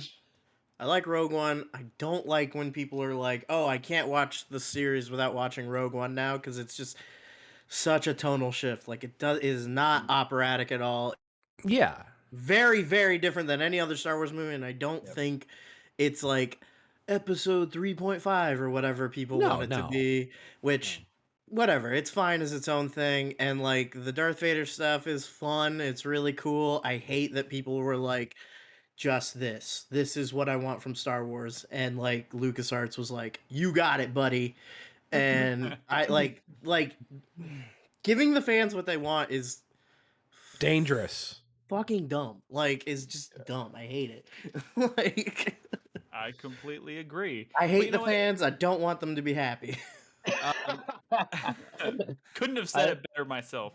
This is why I love you, Crispy. But I think too, when you look at Star Wars as like a gaming franchise, like it hasn't really been particularly great. And I still think I don't think KOTOR as a franchise, I don't think personally that it's been topped. Did Fallen Order do well? Like, I didn't play it, but it did do well? I mean, sold. It did okay. It did well. Also, it's a good game. It just it didn't blow my socks off. You know what I mean? But there's been a lot of good Star Wars games. It just there was a dark period where there was a lot of bad ones. The You know dock. what? I want to play Squadrons. Squadrons looks like it could be fun with VR. Squadrons, if you have a VR headset, is I real don't. cool. I might actually get it. Well, see, I was thinking about, well, if I get a VR headset, I'll get it with my PS5. But I wear glasses, so I don't know how that works with VR headset. Chris Davis, he can help you out there. It's a little. Well, I mean, there's two things. You could either try to go in without them, or you can actually order 3D printed prescription lenses, which is what I have. For your headset? Yeah. Yes. What? Oh, that sounds. It's getting complicated. That sounds like a lot. It is getting. Wait. No, it's simple. You go to your optometrist, you get your prescription, and then you just go to one of the several different websites and just enter your prescription information, and they'll 3D print and mail it to you, and you just attach it. You're presuming I have an eye doctor. First of all, how bougie! Yeah. A doctor just for your eyes? What do you have, a savings account? I can't afford a whole body doctor. I'm sorry. Oh man, that was good. All right, moving on. Other stuff was announced at this thing. I want to mention Project Eve. Did y'all watch the trailer for this? Oh, yeah. Looks cool. I don't know what to expect. Yeah. I mean, it looks like very out of left field. It looks like Platinum Games, Bayonetta, like someone definitely taking inspiration from Kamiya. It's like correct me, is this the Capcom game that was shown like last year that was like teased? I'm not even. No. So. This is a different thing. Okay. Yeah, this is a whole other thing. This is this looks bananas. Character action game set like, I don't know. It has this like sexy lady protagonist in space. Looks like with a semi Cthulhu monster thing. With a semi Cthulhu monster thing, and you know what? It's a Korean studio, I think, that's doing this. Correct. Gamerbeck says Shift shiny anime up. lady and booty. But you know what? I like those things. I'm in. Whatever. We'll see. But it's a new IP, so I kind of feel like we should at least give it the benefit of the doubt, explore it, because new IPs. Come on, those are important. Yeah. So the developers is called Shift Up. I have no idea who they are. I've been looking for a while. Shift Up is a studio. I would love another Bayonetta game. So if someone's doing one. No, it's coming. It's coming to Switch. Yeah. Oh wow. So, but we'll never see it again because it's been years. Let's see what else we got. They showed Tiny Tina's Wonderlands, which I'm gonna be honest. Nick. It looks cool, man. It's fucking Tiny Tina doing a D&D campaign. I don't know. It looks Gearbox fun. games make me very tired now. I watch it and I want to just I want to put myself in a closet that's like the size of a coffin and just close it and make all the sound. Just make all the sound and the screaming and the bad jokes go away for it. It's just too much, man. It's just too much. It's like they're so Gearbox. It's just too fucking much. It's just constant yammering and screaming and bad jokes and things being thrown at your face. And I wanted to stop and I wanted to go away. I just imagine like fucking Randy Pitchford just like losing his shit at some of this. Like, yeah, that's fucking brilliant. I'm sure there's a market for it and stuff, but it's not your market. I can't. Honestly, I haven't been into anything Borderlands in a long time, but like I might try this. I don't know. It looks kind of cool. Oh, this is a little bit different. It's kind of up your alley, so I kind of like. There's part of me that's always appreciated aspects of Borderlands, and I don't know. I feel like at some point they went down a road that I couldn't really follow. I think if you play the first Borderlands, you'll see it's actually way toned down to what they do now. Yeah. Oh, yeah. If you very remember, much so. If you remember, I played Borderlands was my game of the year that year, and I played it entirely solo. It was very toned down in terms of like it's scaled back in terms of its humor and its its loudness. I guess they didn't really like really double down on like the really loud in your face humor until the second one.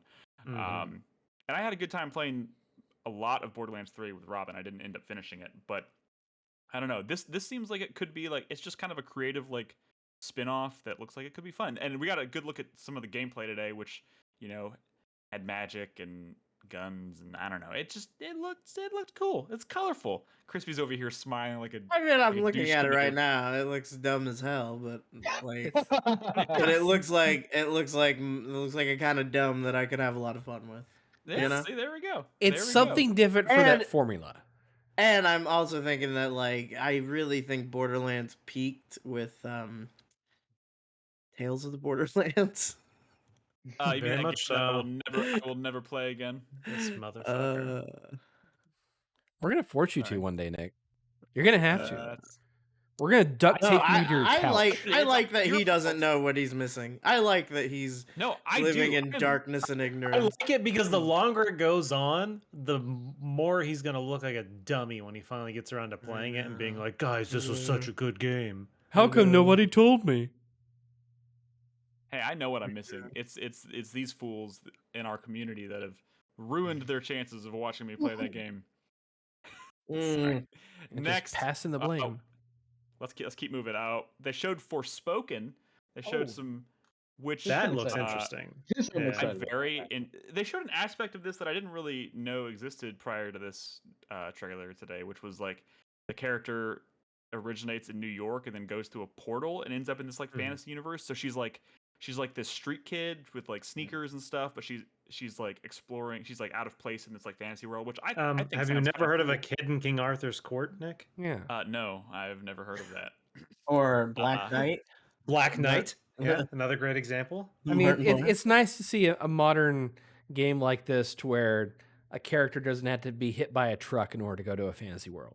Yeah, well, one thing I was thinking, Nick, you'll appreciate this, is I really like the way the character kind of reacted to the strangeness of the world and stuff, and it actually reminded me a lot of Bruce Campbell and Ash, how Ash should have reacted things.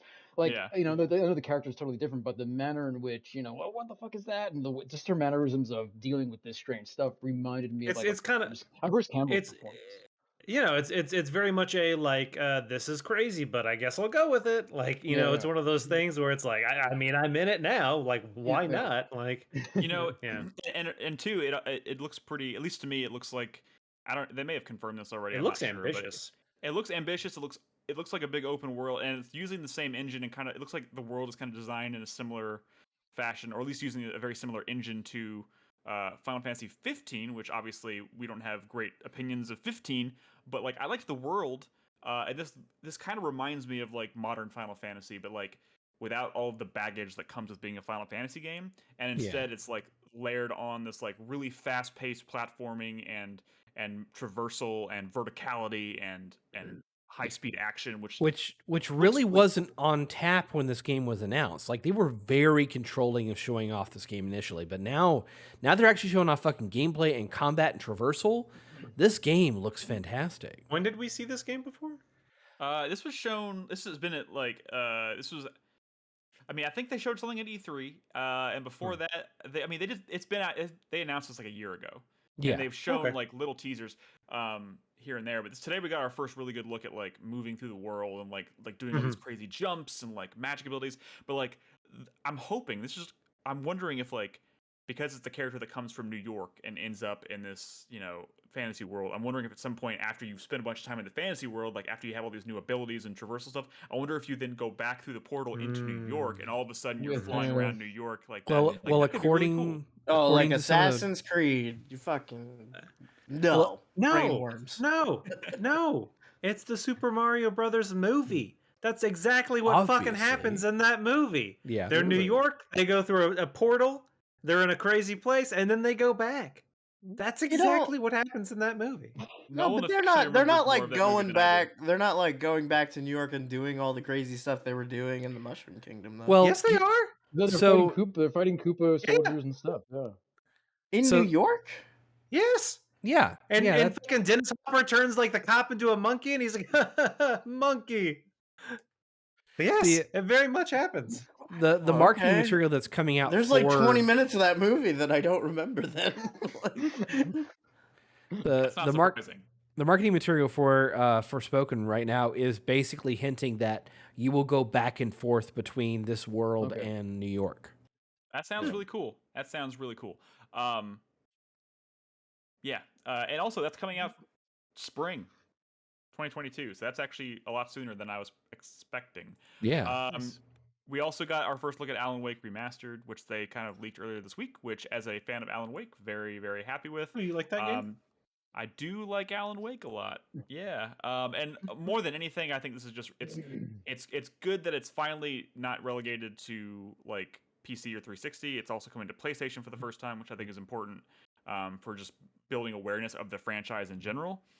Sure. Which hopefully to me is going to means it's going to translate to more sales, which would justify the existence of a sequel. I'm hoping, because I really would love to see what Remedy can do with a sequel to that game. It's still my favorite. I remember Alan Wake was your Days Gone before Days Gone. Yes, and basically. Spoiler alert, Joseph. I don't know if you've watched my top 10 games of all time video, but both of those games are my top 10 games of all time. Yeah, I bet. If Alan Wake would have done so much better if it just didn't happen to launch on the same fucking day as Red Dead Redemption. Red Dead Redemption? Yeah, I mentioned that in my top 10 because Alan Wake's one of the few games I got a review copy of, and I got it 2 days before release day. So I literally blew through, like the day before the release, I sat down and like basically in one sitting, I finished Alan Wake, which was like 12 hours or something like that. And then went to bed, got up the next morning, went out and picked up my copy of Red Dead Redemption 2, and then slammed down $60 or whatever the fuck it was for Alan Wake. Even though I already had it, I was like, I love this game so much. And I already have it, but I'm slamming down the money anyways. Oh my god! Fucking Crispy, Mr. Moneybags here. You fucking corporate shill. You're like, thank you, sir. Let me lick the boot again. I'm gonna lick that boot until the day I die. I love that game so much. Somebody who is good with money, please budget this. My family is dying. They showed a game called Tsushima, I think it's something like that. Yeah. Which looks to be kind of like this open worldy, like cartoony. I would imagine. I'm not really sure. It looks like it's kind of trying to. It's based off of probably folklore from. It looks like maybe like Native American folklore, or I'm not even sure what it is. Or I'd have to look it up. But it looks really cool. And like mechanically speaking, you're like taking over you're going into the minds of animals, and then that changes how you traverse and explore the world. I don't know. It looks really colorful, really cool. I want to know more about it, but it's Mario Odyssey without Cappy, basically, kind of. Yeah, and that was kind of like the out of left field, I think, announced. Well, there's one more that's kind of really out of left field, but yeah, that was kind of it looked kind of Moana-esque. Yeah, Drunken Merchant says Moana. Yeah. Did remind me a little bit of that. But looks cool. They showed gameplay for Ghostwire Tokyo. Still looks wild as hell. Good. Oh, yeah. I'm not really sure I'm sold on the gameplay yet, and I don't know what it is. I mean, I'll tell you exactly what it is. I'll tell you exactly the problem. The problem is that everything they're showing of the gameplay and of the combat is like 2-second long snippets that are constantly cutting. You can't really tell exactly what you're doing other than making hand symbols. It seems like they don't actually have a lot of gameplay yet, and what they have is examples of abilities you have. So they kind of made a trailer out of using magic or using whatever on different enemies and stuff. I like what they're going for, and I like the feel. I love the. I just have no sense of like. Je ne sais quoi. Can I explore these Can I explore these spaces? Can I go into that building? What is this game? Because right now the game seems to consist of standing in an intersection and shooting things at monsters. Thank you, Joseph. What I mean? That is beautifully articulated. That's exactly what I've been trying to say. That's all the game seems to be right now, and it's pretty, and I like the way it looks, but I need more than that to really latch on to it. Yeah, so first-person spellcaster. I think I'll be sold on that game more when we see like an actual here's a 10-minute vertical slice of how the game moves and plays. But it's cool that we're seeing more of it, I guess. Still no release date on it though, so that's probably not this year, I would imagine. Yes. They show here. Hey, here's the real out of left field one, right? They hit us with an Insomniac logo, and I think everybody assumed immediately. Oh, and they hit us with Insomniac and then Marvel. And everyone's like, oh, fuck yeah, it's Spider-Man time. Woo! And then Crispy's already... I'm not sure how Crispy feels about this. I kind of have a feeling I know. Crispy, do you hate superhero movies as much as I do? No. No, I mean, Okay, okay. I thought he just okay. was No, playing it. hang on. Like, I'm sorry. I'm I derailing. am definitely, I am totally definitely derailing. on the fucking downswing of my superhero movie. Yeah. Like, yeah, like I am starting to get real like Marvel fatigue and shit. But I love superheroes. I love comics. I'm not a huge fan of this guy, but Yeah. So, and that's kind of what I was leaning more towards is, Crispy's been pretty vocal about his maybe neutrality on the character of Wolverine. neutrality. I don't know. I mean, I don't think you dislike the character. Oh, he's People, great. people He's put too great. much You stock in him. know, Like he's too big. Like he's not. He doesn't. He's not He's necessarily great. worthy of like. I Wolverine honestly needs to at be this knocked point, down a few pegs. yeah, he needs to be knocked down a few pegs. That short little fucking bastard. But like, my whole thing on Wolverine now is like, whatever, that's cool. He's fine. Like, I definitely am a lot more tolerant of Wolverine love than I am of fucking Gambit love at this point. I'll tell you that. Wait, what's going on with Gambit? I don't know. I just fuck Gambit. Like, Okay, sure. Yeah, like, Crispy, what if this was Insomniac making Marvel's Cyclops? see that. You just hurt Sorry, him. I shouldn't have done this. But like that's the thing. Like what? Like it's the exact same response I would have to a game like Wolverine. Like what is that game? Like what is that? Yeah. Like what is that? Like Wolverine makes a little more sense. Okay, he's got the claws. So I'm thinking, okay, it's gonna be like a character action game. Are they gonna try to do like a Bayonetta thing, but it's Wolverine, and you're doing like cool claw thing? Which okay, that could be fun. But like that's not the kind of game that I'm like. I don't know, running world? like Is this like a Marvel yeah. Spider-Man? I don't like. The thing about this is that the combat system of the Spider-Man and Miles Morales games can translate well, I think, to Wolverine. The problem is what's outside that, because Spider-Man is about a lot of fast speed traversal across a very large open world and a lot of verticality. And I don't know how you would really do that with Wolverine. You're just going to be dropped into that world, but you're going to be Wolverine, so you're just running around like really fast. He can't climb with his claws slowly, like the sides of buildings, like on the side of buildings. Very slowly. He should be, right? He should. Here's what I'm kind of hoping, because I do think Insomniac, knocked it out of the park with Spider-Man open world, right?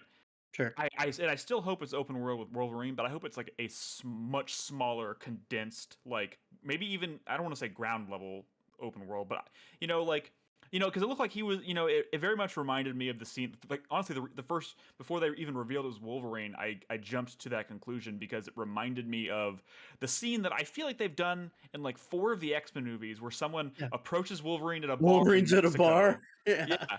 It's a trope at this point. Because he's a cool guy, Nick. He's a cool guy. So he hangs out at bars and he tells people to go fuck themselves. Like he's a cool superhero. Like it's coming out now. One thing I feel like I do feel like we're making a lot of assumptions here. Like we've seen we don't know anything. This could be like a point and click adventure for all we know. It could be branching storylines. Here's the thing: get into the soul of Wolverine. They could make a Wolverine game that I get really excited about and really enjoy, but just telling me that you're making a Wolverine game does nothing for me. Yeah, like the only reason I even put any stock in this at all, though, is because of what they did with Spider-Man, and I do think Spider-Man is an incredible game, and. Sure.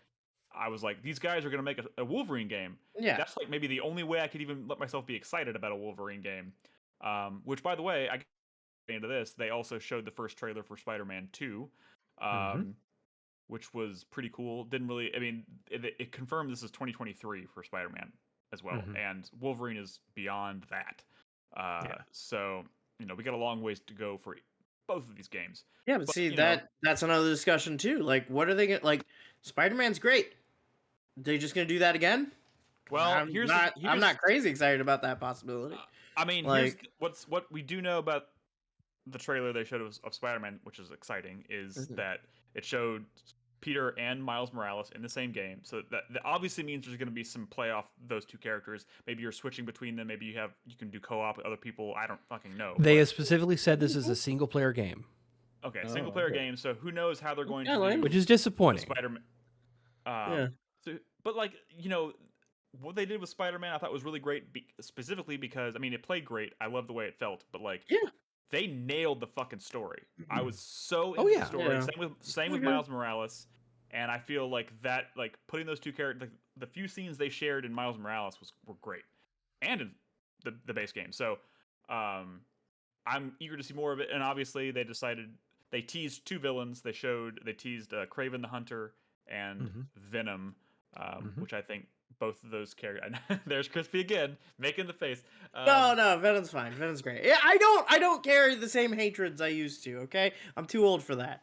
It's fine. It's fine. Whatever. He's just kind of like a Crispy's getting too old for this shit. Overly popular, overrated, generic character, but that's fine. That's fine. Hey, Kraven seems like maybe an inspired choice, especially if they're making him more of a like a major character. Like Kraven's usually just in like Spider-Man games has been like, a very quick punching bag. Random villain, punching bag. So if they make a story around Kraven hunting Spider-Man in the city, but also just reminder as to the story of this new Spider-Man series, that Venom is Harry Osborn. Right. Which so that might be a little interesting. Spoiler alert. Also, what if Kraven? Hold on, what if Kraven is almost like the Nemesis system from Mordor, and like you're just randomly exploring the city, and he just like comes out of nowhere and fucking punches you out of the air or something. Comes out of a trash can and is like, "Oh, I got you, Spider-Man." Exactly. Also, interesting. Green Toast is right. Tony Todd of Candyman fame is doing the voice of Venom. Oh, that's wonderful. That's pretty cool. And just related to that, he is reprising his Candyman role in the movie.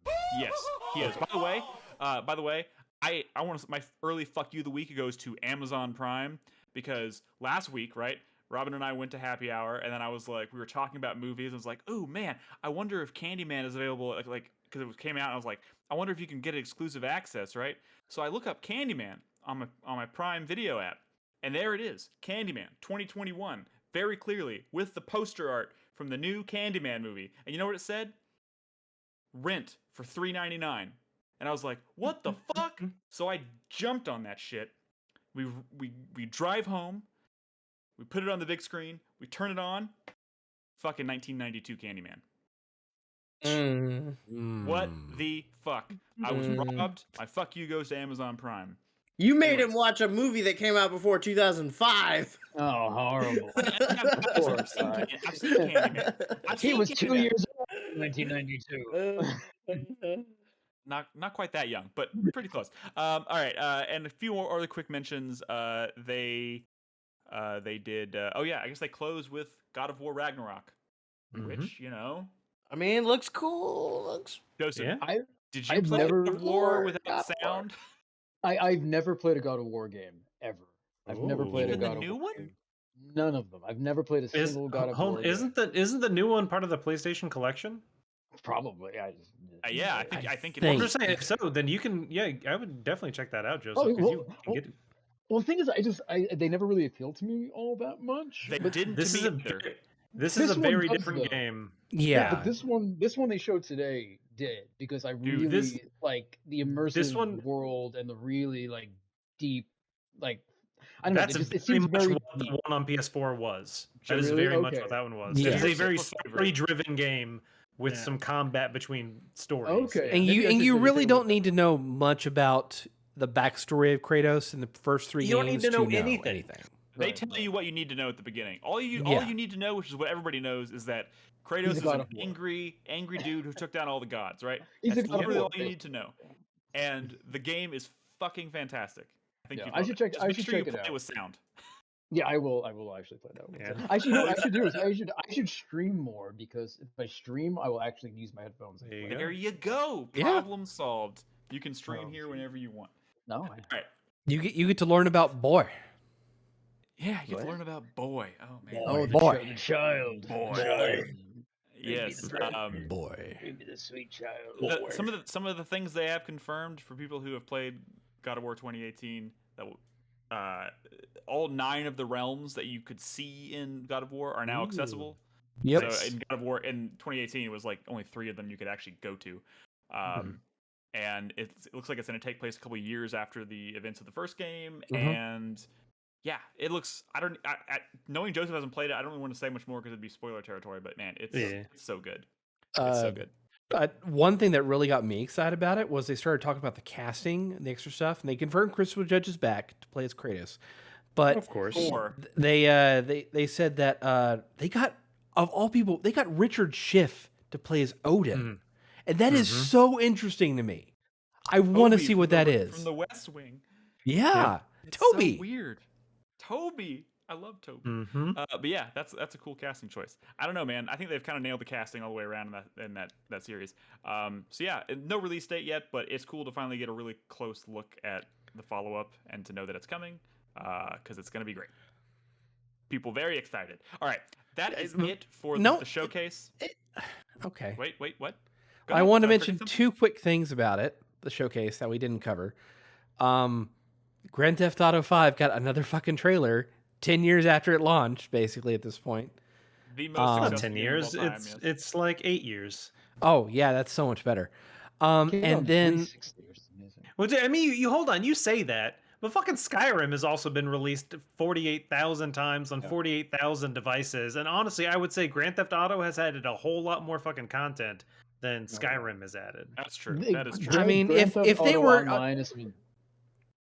If the trailer had been about GTA Online and not GTA 5, then I would agree with you there.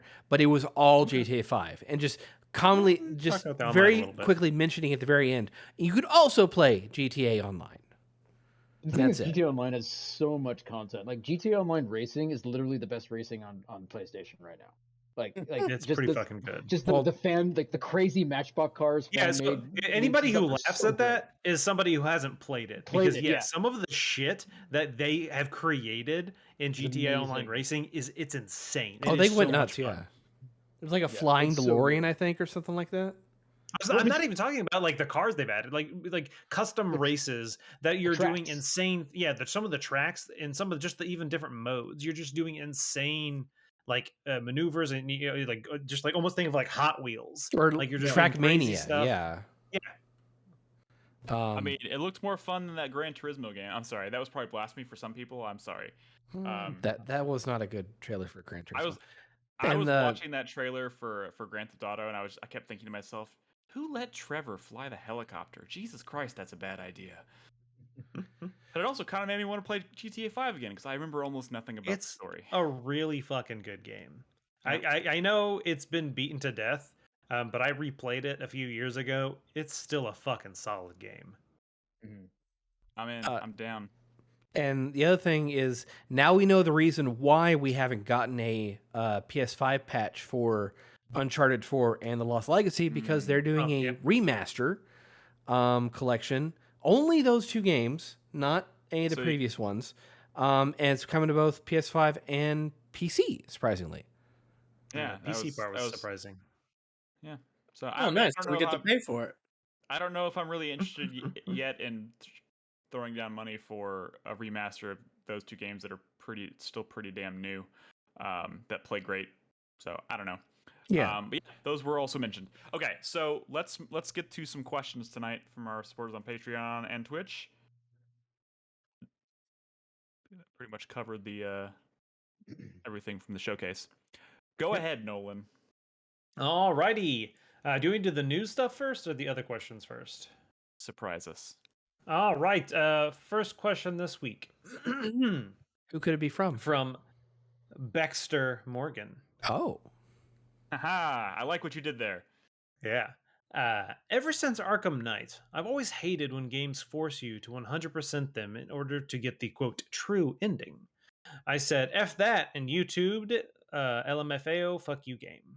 What's your opinion on games that do this, and do you have any examples of your own, either good or bad?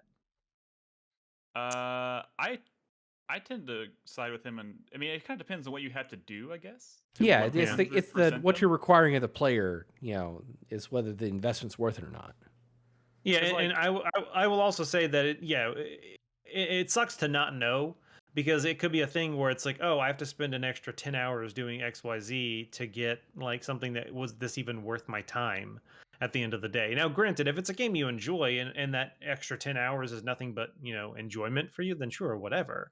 But it also depends on, what is your definition of true ending? Like, what is, is it giving one person a cure versus another one gets you the true ending, or is it you have to collect 10,000 Joker tokens or some shit? I think it's kind of sad, but I do think it's one of those things where it's like these days you should probably do your research to kind of figure out how many endings there are, and then be like, okay, what are the differences? Not to say without spoiling it for yourself, but say like, okay, just generally speaking, how many different endings are there? How are they classified? And what would I have to do to get whatever is considered the canon or best ending? A lot of times, and I don't remember specifically what you had to do in Arkham Knight, but if it's situations where it's like, if it's like find like 1,000 of these stupid flags or whatever to get it, I'm like, fuck that. But if it's more like, find all of these really cool side stories with characters that you may not meet along the main path, and like do all these little like tidbits that kind of expand the world in interesting ways, I'm always down to do shit like that.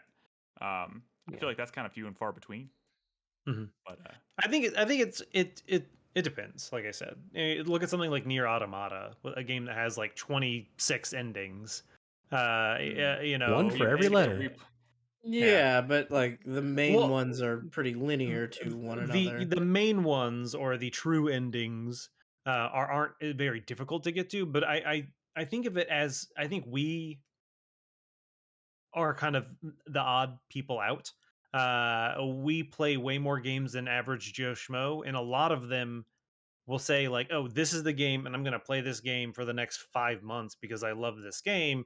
And the fact that that extra content is there maybe makes the world for them, it's so big. But for us, it's like, oh, I don't want to have to see this many endings. So like I said, I think it all depends on what is what does the developer define as the true ending. And if it's a bitch to get, then yeah, that's dumb. But if it's just like, oh, take this path versus that path, it's not a big deal. I don't know. I do want to mention, I do kind of like the way like Days Gone handled its true ending, because there's only one story conclusion when you just go through, you complete all the missions and you kind of watch the story unfold and you get an ending, and it feels like, okay, this is a conclusive ending. And then if you play beyond that, there's not even really something you have to do, and it's kind of random. It's like, if you continue to play beyond that after a certain amount of time, and I don't even know what that amount of time is, you just get a random call on your radio that says, hey, come meet me at the cemetery. And then you're like, I know where that is. What the fuck is happening? This is random. And then you drive to the cemetery, and then boom, there's like this last little cutscene event that kind of teases a sequel that we'll probably never get. But that's beyond the point. It was kind of like an extra little thing. It's like, hey, you got a conclusive ending. You got a satisfying ending. But if you keep playing our game, we'll reward you with a little bit extra. I really liked that approach. I didn't feel cheated out of it. And if I had what game was that? Days Gone. Oh, okay. But if I had not taken the time to do that and got that extra little bit at the end, I wouldn't have felt cheated out of out of a story conclusion. I just would have missed out on a tease. I feel like that is like a big example too, because like the little secret ending they give you is like huge. It's like, why weren't you doing this 20 hours ago, dude? Like, this is amazing. Like, what an idea. Come on. But it definitely feels like one of these things where it's like, hey, we want to save this for a sequel, and now the sad thing is we know that sequel, if it's either never coming or it's going to be years. Yeah. And then there's like Castlevania Symphony of the Night, where like the true ending is like the second half of the game that like some people just never found, and we're like, oh, that was kind of short, whatever. I mean, it was so obscurely hidden, figuring out how to actually access that content in a world without the internet.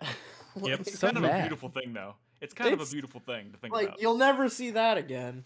No, developers are always terrified that the player might get lost or miss something. Right. Yeah. Might. Another good example I would think of, I just want to mention real quick, Halo 3. If you found all 9 of the terminals throughout the game, and you played on Legendary, you could get like a bonus scene at the very end of the game, which hinted at the Forerunner Shield planet that comes into play in Halo 4. Which was, I guess, significant because that Bungie didn't even go on to make Halo 4, and that was quite a bit of time after that, I guess, right? Because the corners is Halo 4, right? Yeah. So interesting. All right, next question. Moving on. Next question from let's do Halcyon 9 from Georgia.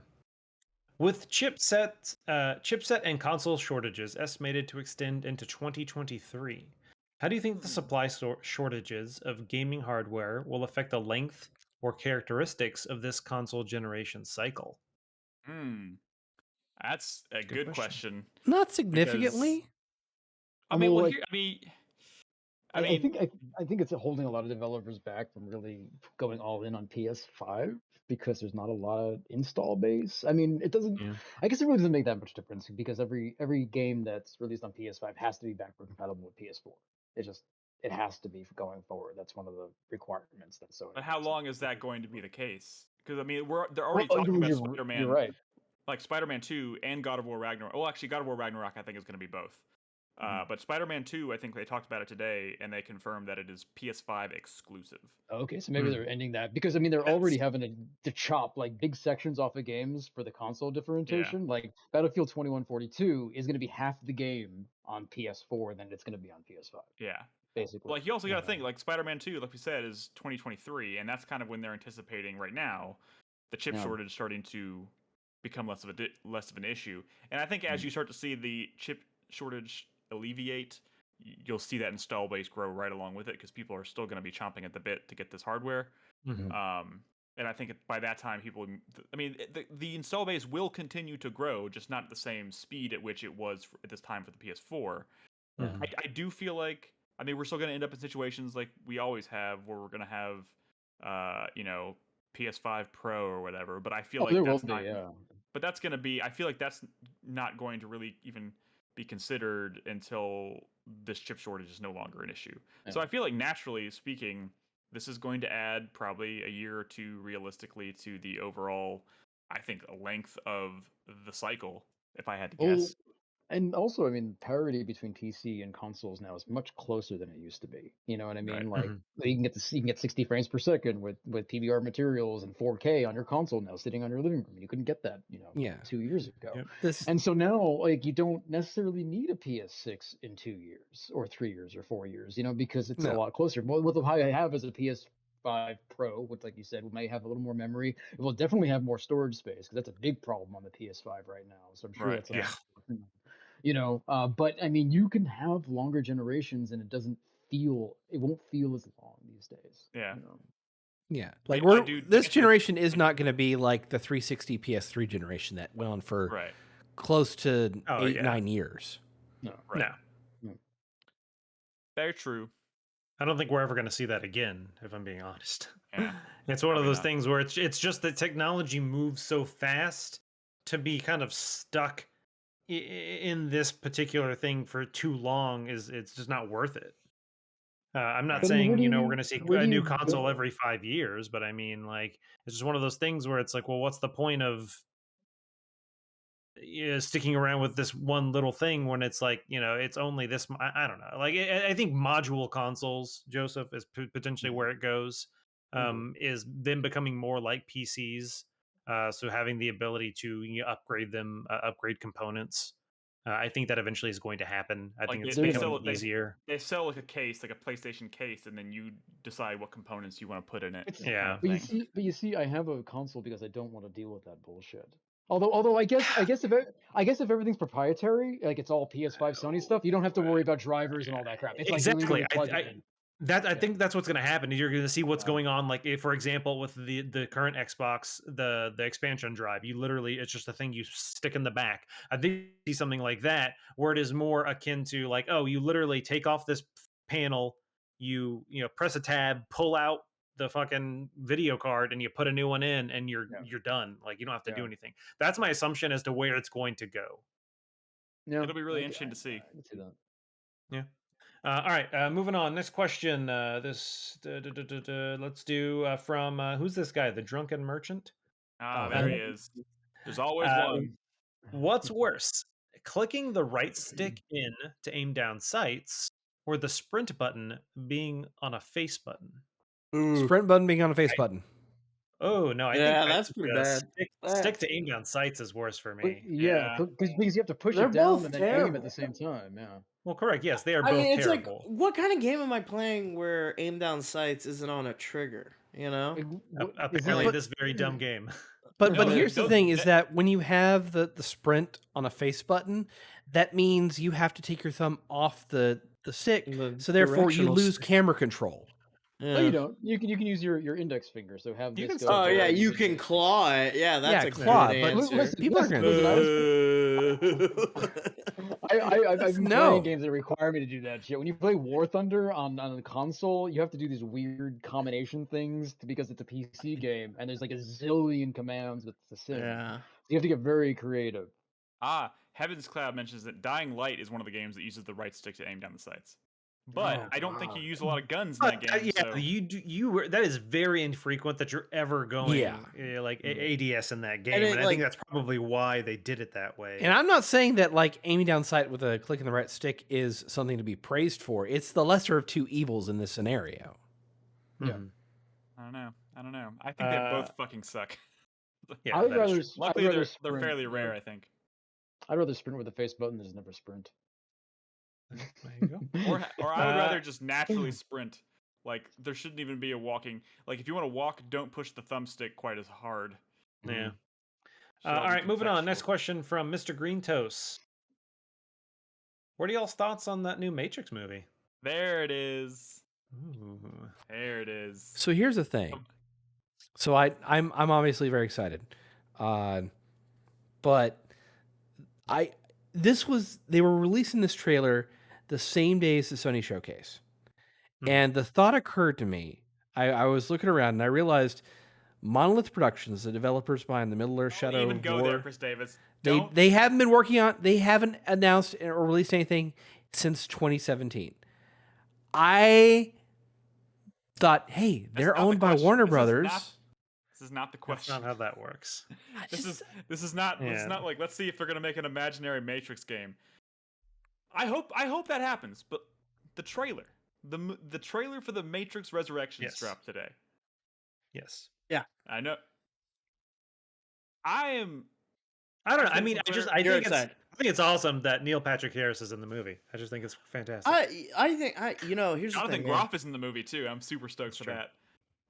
I mean, I said Well, this hold on, what's earlier up, on Twitter. Crispy? Go ahead. Oh, I was just saying, I love the Matrix. Like, I love the first Matrix. Love it. Great film.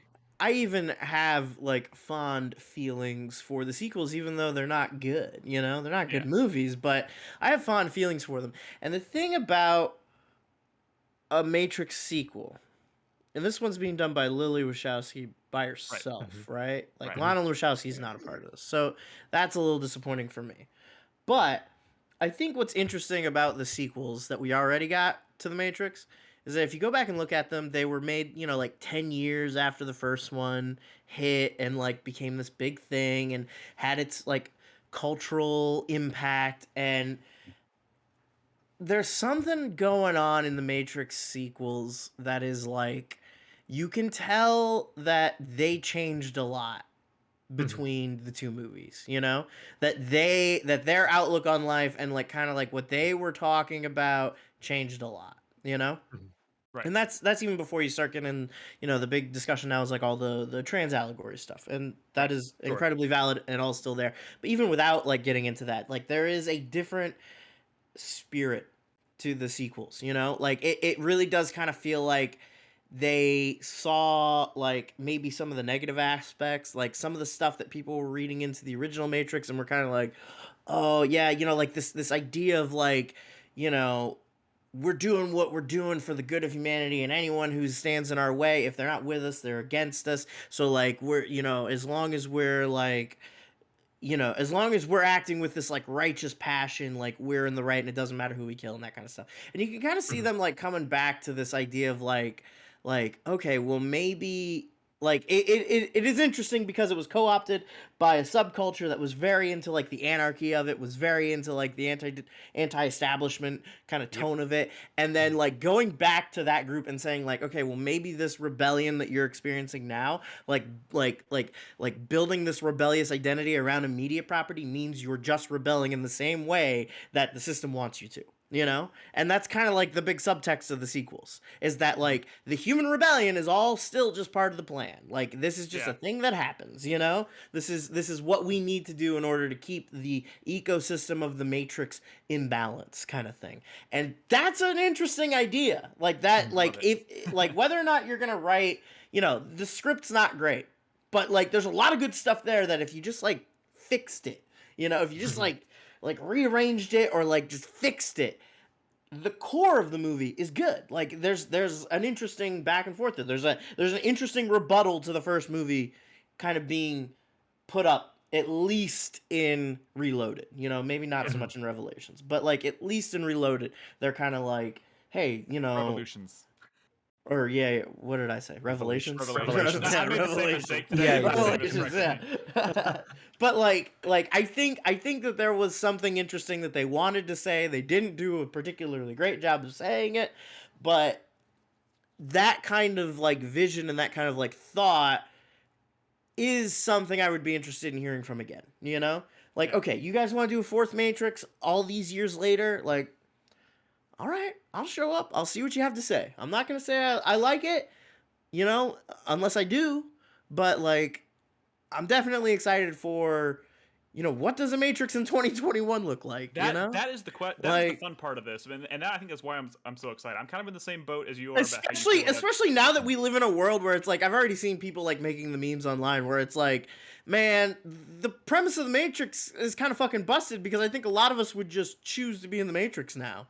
Like, it's actually not that raw of a deal if you think about it, like, because the real world sucks. Like, you know, like, I don't know. That's interesting to me, especially if they're carrying forward from where they left it. This whole idea of like, okay, well, is there like a truce now between humans and machines? Is like, you know, like, it's interesting.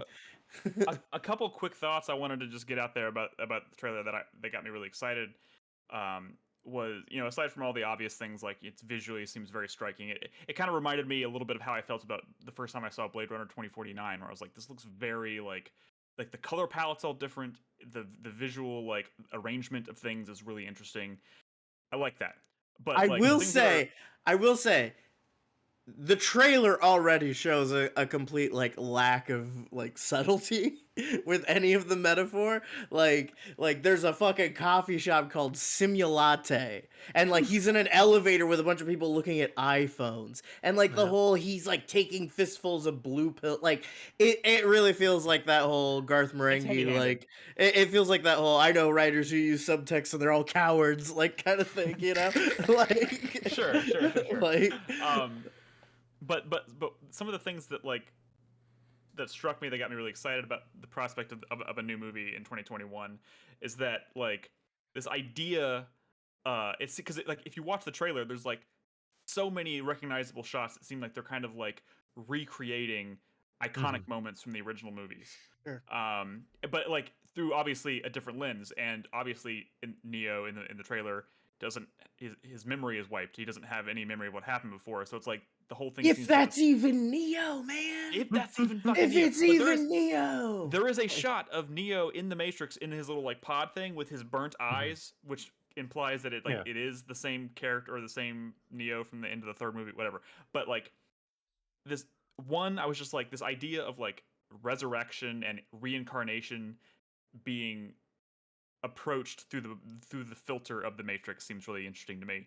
And two, and this is also prevalent in why I'm really excited about this new season of Dexter, is that like if you're going to go back and you're going to revive something, especially something that may not have ended on the best terms, I think it is always more interesting to approach it from, hey, we're not going to just scrap everything and reboot it and restart it from nothing. Like, embrace what happened, whether it was good or not, and see what you can do with it. And I think that makes it, whether it's a success or a failure, it makes it way more interesting to approach, because like it's clearly to me seems like this is not ignoring what happened. This is not like saying like Reloaded and Revolutions never happened. It's just like let's they set up all the pieces. Now let's try and do something interesting with it. And well, and like in chat here, Vegam94 says it's just John Wick, and it's like, yeah, because John Wick is just the Matrix without sci-fi. any of the stuff. Like it's just like John Wick isn't about anything. It's just like, hey, Keanu Reeves is gonna kill a bunch of people, which great. I had a lot of fun with that. Like, and I'll totally take another one, especially if it's got like the kind of fucking crazy woo that the Matrix was famous for, like put on top of it. Which not guaranteed that it will, but if it does, that would be amazing. And 20 years of advancement in that technology too. Like, there's a lot of things you can do now. And am I crazy? Am I crazy, or did one of the teasers show like a digital reconstruction of Lawrence Fishburne somewhere? Yeah, supposedly Lawrence Fishburne is not in this, and the implication is that they are keeping the Matrix Online games storyline canon because he died in the Matrix Online. I think that's a big assumption. That I don't know, because that was like the Wachowskis when Matrix Online happened. They were like, "Yeah, we're whatever you guys do, like we're gonna keep it as part of the storyline." To give Chris Davis some credit here, I do think it's important to note that like the Matrix as a concept seems just made for video game adaptations. So sure, I would love to see a modern Matrix video game adaptation. But anyways, we've talked enough about the Matrix Resurrections. I think it's cool. Also, unlike a lot of the movies that are coming out this holiday, in which I'm still very nervous about going back to a theater, and I hope that changes before a lot of these big ones start hitting. But like, this is coming out on HBO Max, so I can literally 3 days before Christmas watch this at home, and that is beautiful. Would you be at all interested in renting a theater at the Alamo? We'll talk about that later. All right, next question. I can't believe it's coming out so soon. That's crazy. Yeah, I just want to say something real quick, and I'm sorry if you guys went into it. I was losing connection, but one thing I am interested in is seeing the sort of difference in viewpoint of the internet when it was first starting from the first movie to how they sort of look at it now. And I actually never seen the sequels, so I have no in-between reference. I'm really interested in seeing the back-to-back between, internet 90s to 2021. Absolutely. You also have this very like pure like you have this pure like untainted view, even if it's not really your thing. Like, you've only ever seen the first Matrix, which in my opinion is kind of a masterpiece. Well, what's fucking crazy about that is that they like cash in at the end of the first Matrix thinking they're never going to do a sequel. And then part of what's so like wonky about the sequels is like, you already saw the last 5 seconds of the first Matrix movie. So like, what do you do with that character now? Yep. like absolutely. You know what I'm saying? You get what I'm saying. I don't know why I'm worried about spoilers from like a 20-year-old movie, but you know what I'm saying. Neo was dead the whole time. Yeah, at the end of the first movie, he just like flies away, and you're like, oh, he's Superman now. Like, he's unlocked the Matrix. He can do whatever he wants now, which like does kind of kill some tension. Like, and then kills tension. It kills tension, but let me just say, the opening scene of The Matrix Reloaded, where he fights 3 agents one-on-one, is the most like it's one cool of the best fight scenes I've ever seen. It's cool, but they also, I feel like they had to kind of dial him back a little bit in those movies too, And in this one, him being all like distressed about like he doesn't know what's real and what's not, and like he doesn't have his memories, but he's like doing these crazy Neo things that like we didn't even really see in the last movies, like are really like the part in the trailer he like grabs a missile and is just like slinging it around with his force powers. Like, that's cool, but also like wow, like, it just made me realize. It just made me realize there's like this element of like Jason Bourne where he has like muscle memory. He has no white. Shut up! Reading into it. Stop it. I'm so excited. there is one major plot hole in this, is that if Neo can really do anything he wants, he should really make himself look like he looked in the 90s, because he's looking old. Right. Like, why does he No, but look that's like it. 90s Keanu? No, but that's it. He doesn't. He's no longer like tuned into the code, So his residual self-image is like aging to show like that he's trapped in this like feeble aging body. He's not the luminous being of information that he was. Is this true? Or you're making this up? Because I really can't. I mean, I feel like it makes sense. It makes sense. I feel like that. Maybe not so much in the like. I feel like that's basically what could be going on thematically. I can go with that. I like that explanation. I will. If there's any suspension of disbelief necessary while I'm watching this movie, I will pause it. I will call Crispy and be like, "I need to know what you think about this." And then after he explains it to me, I will continue watching. Anyways, I think do we have any more questions, or? We can do one more just because it's news related. Yeah. This question from Blue. Do you think the KOTOR remake will change combat to be more approachable for a modern and wider audience? And also, do you think that's something they should do? What a good question. I've been thinking about this all day, because if you go back to the original KOTOR, in KOTOR 2 even, BioWare was still just using the 3rd edition, 3.5 edition SRD as the like statistical engine of combat, which is cool and all, but there's some weird idiosyncrasies with that I don't like, that I hope they are kind of like reformatting combat a little bit, because you get those weird things where it's like 2-weapon fighting is always going to be more powerful than like any single-handed weapon you can pick up, which just means that everybody's Jedi is just running around with either like a staff or a fucking like 2 lightsabers kind of thing. Yeah. Which I always hated that. I always fucking hated that. I always wanted to have like the one lightsaber, but to be like combat viable compared to like where I could be. You know what I'm saying? Sure. That's just something that I've been thinking about all day. That's all I really had to say. I mean, I don't know. I don't know to what level I trust Aspire yet, because I don't know anything about the studio. So it's kind of like, are they going to play it safe and just kind of like retool the way it looks, or are they going to be digging deeper than that and making some serious changes to the way the game plays and feels and the way combat works? I don't know. That's the kind of thing I wish they would have. Why I wish they would have shown at least a little taste of what we can expect. Like at this point, we don't even know if we should just expect a slightly up-resed version of the original game in 16:9. Like I have no frame of reference. But I think the answer. I don't think they would remake specifically. They were strongly using the word remake. It's even in the fucking logo for this. That sounds like they're I think we're looking at I think we got 2 possibilities. I think we have like either a more traditional third-person action melee brawler thing going here, or with an emphasis on RPG elements, or they might take the sort of In Exile CRPG style route, where it's an isometric kind of turn-based game. You know, I never thought about that. That could be kind of cool. I don't think they're going to make it isometric.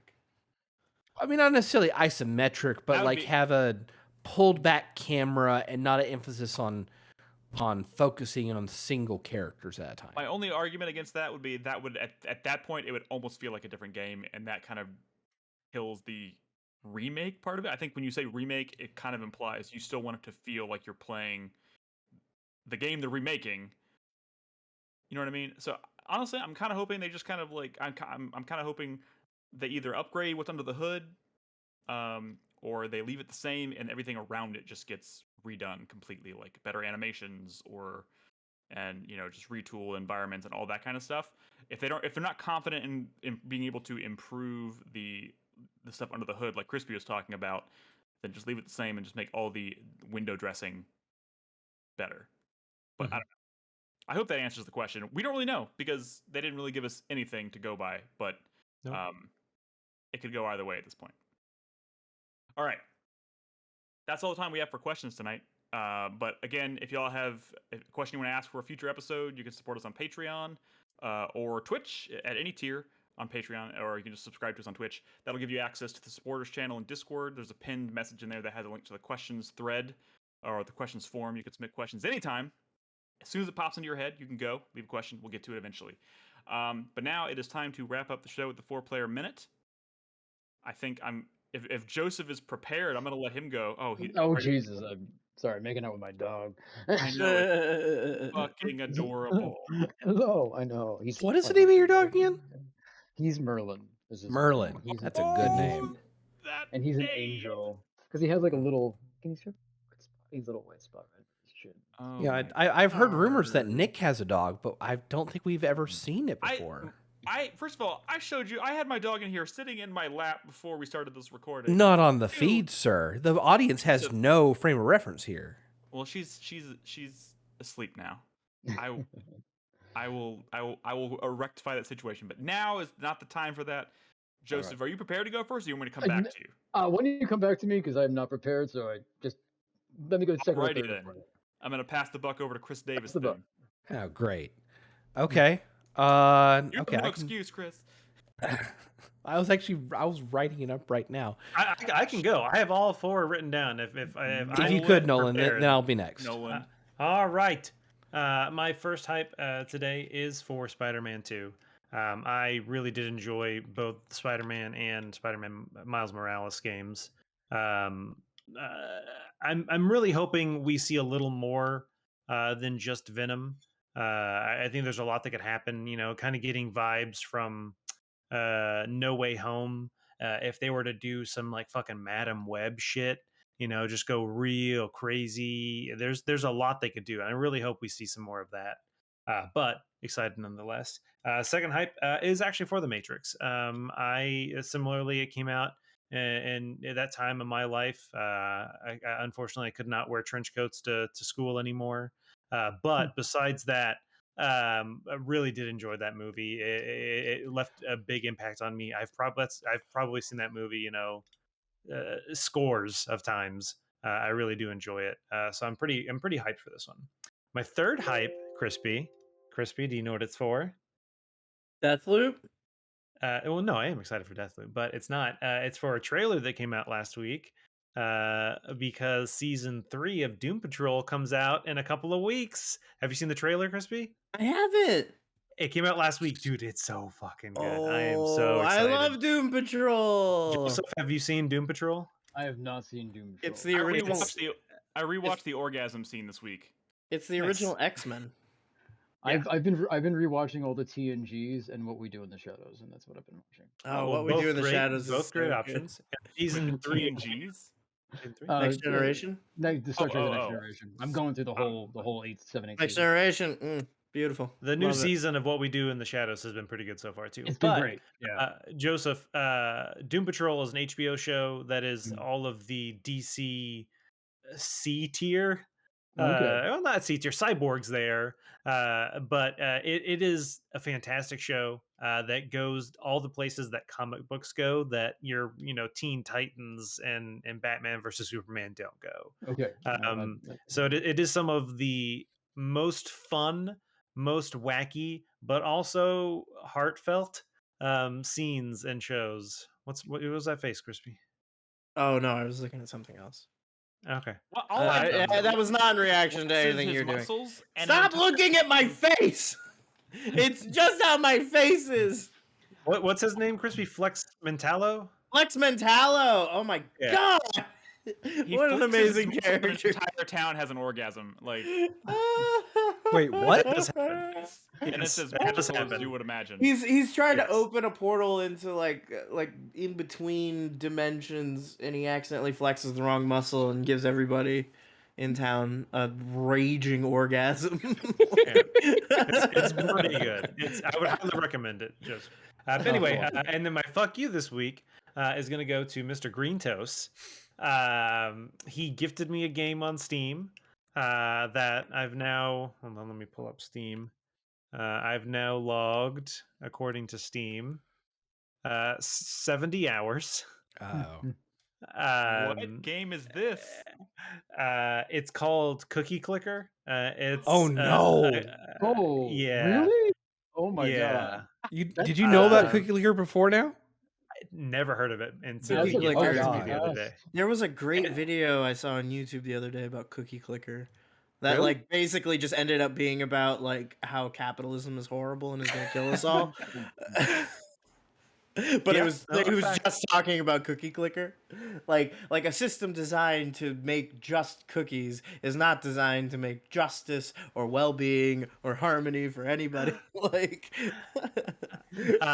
so I will say that a lot of what I have played of it has been very passive. Obviously, it's a click game, so it's not like there's necessarily a lot of it has been idling. But what I will say is I did spend some time writing some auto hotkey scripts to do a bunch of clicking for me. Nerd. Hey, I'm advancing it, Nick. Nick, I've made 10 quintillion cookies. Good for you. I've made 10 quintillion. And I think one of the final, like the biggest achievements for a single run is making one Vigillion, I think is the term. It's like a 1 followed by 64 zeros. Yeah, it's sounds a lot. Accomplished. Yeah, I think when I calculated how many I had made versus how many I had to go to there, I was like 0.0 and then 46 zeros and then 3% of the way towards that. But it's just one of those insane games that it's exponential. So as you do things and as you prestige and you know you are like reborn or whatever, and you get your it's crazy kind of some of the stuff. I'm sitting here like, what game have you played for 70 hours that you didn't want to talk about on this podcast? And then and then you said it, and I was like, oh. Well, I was going to talk about it more next week probably, but I mean the thing is, it's not a new game, so it's been around for at least like 5 or 6 years.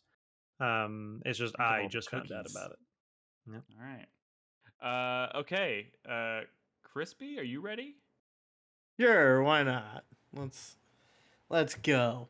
My hype this week is for Deathloop, as I alluded to moments ago. That's like the one. I don't know, that's like the one tangible hype I have. Everything else is very like esoteric and far off. Not real yet. Like, they're not real. This is the one thing that I'm just like, oh yeah, I'm gonna buy that game next week and enjoy it. My sweat, as I said when we were talking about KOTOR, is for the KOTOR remake, just because there's so many unknowns. You know, we really don't know what this is gonna be, and if I'm gonna go back and play KOTOR as a remake, like as like a whole rebuilt product, I hope they make intelligent choices. If that makes sense. That's reasonable. Right. My other hype, I'm gonna do another hype for the Final Fantasy 15 crossover event returning to Final Fantasy 14, because I want that fucking car. I'm gonna get that goddamn car, and I'm gonna drive around in it with my bros. You know, in the land all day. And it's gonna be just. Does it fly? Beautiful. Yes, and it transforms when it flies, and it's fucking cool as hell. And you can't handle it. It's amazing. And my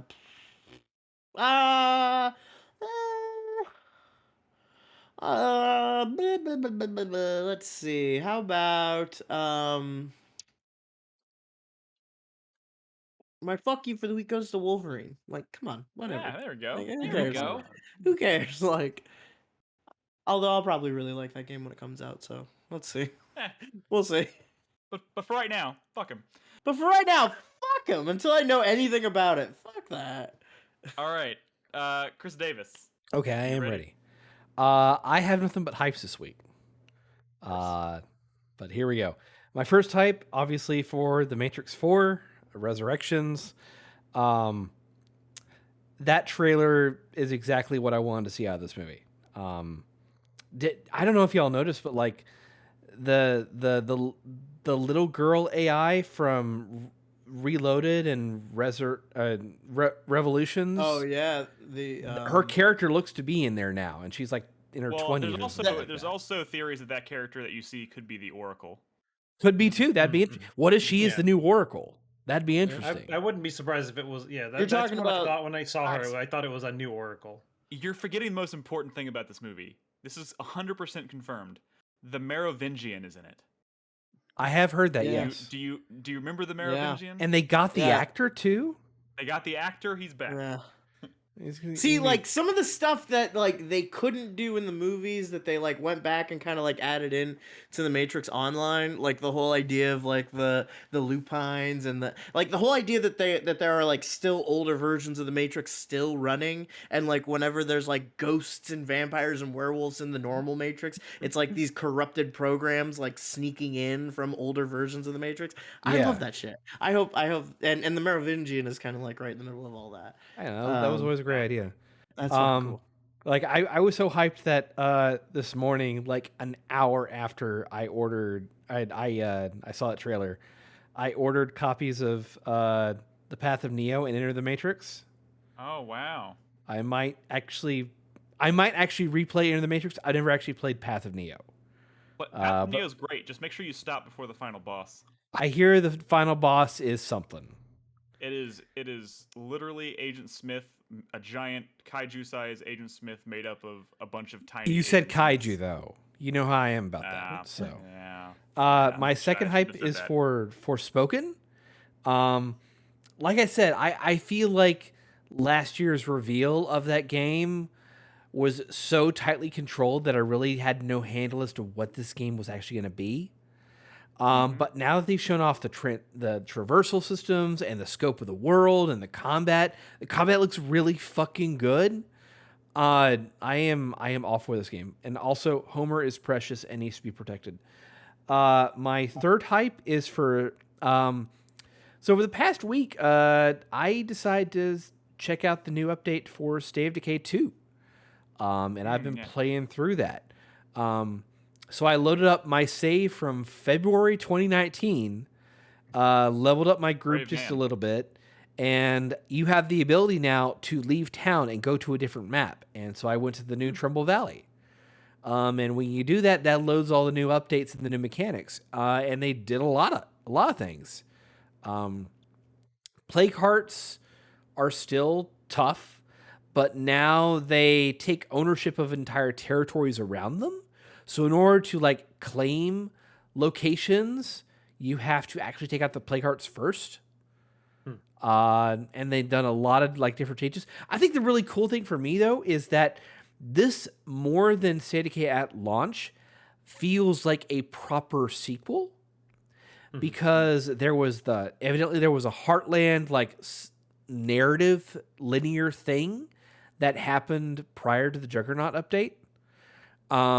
That went back to Trumbull Valley and had a whole campaign story going.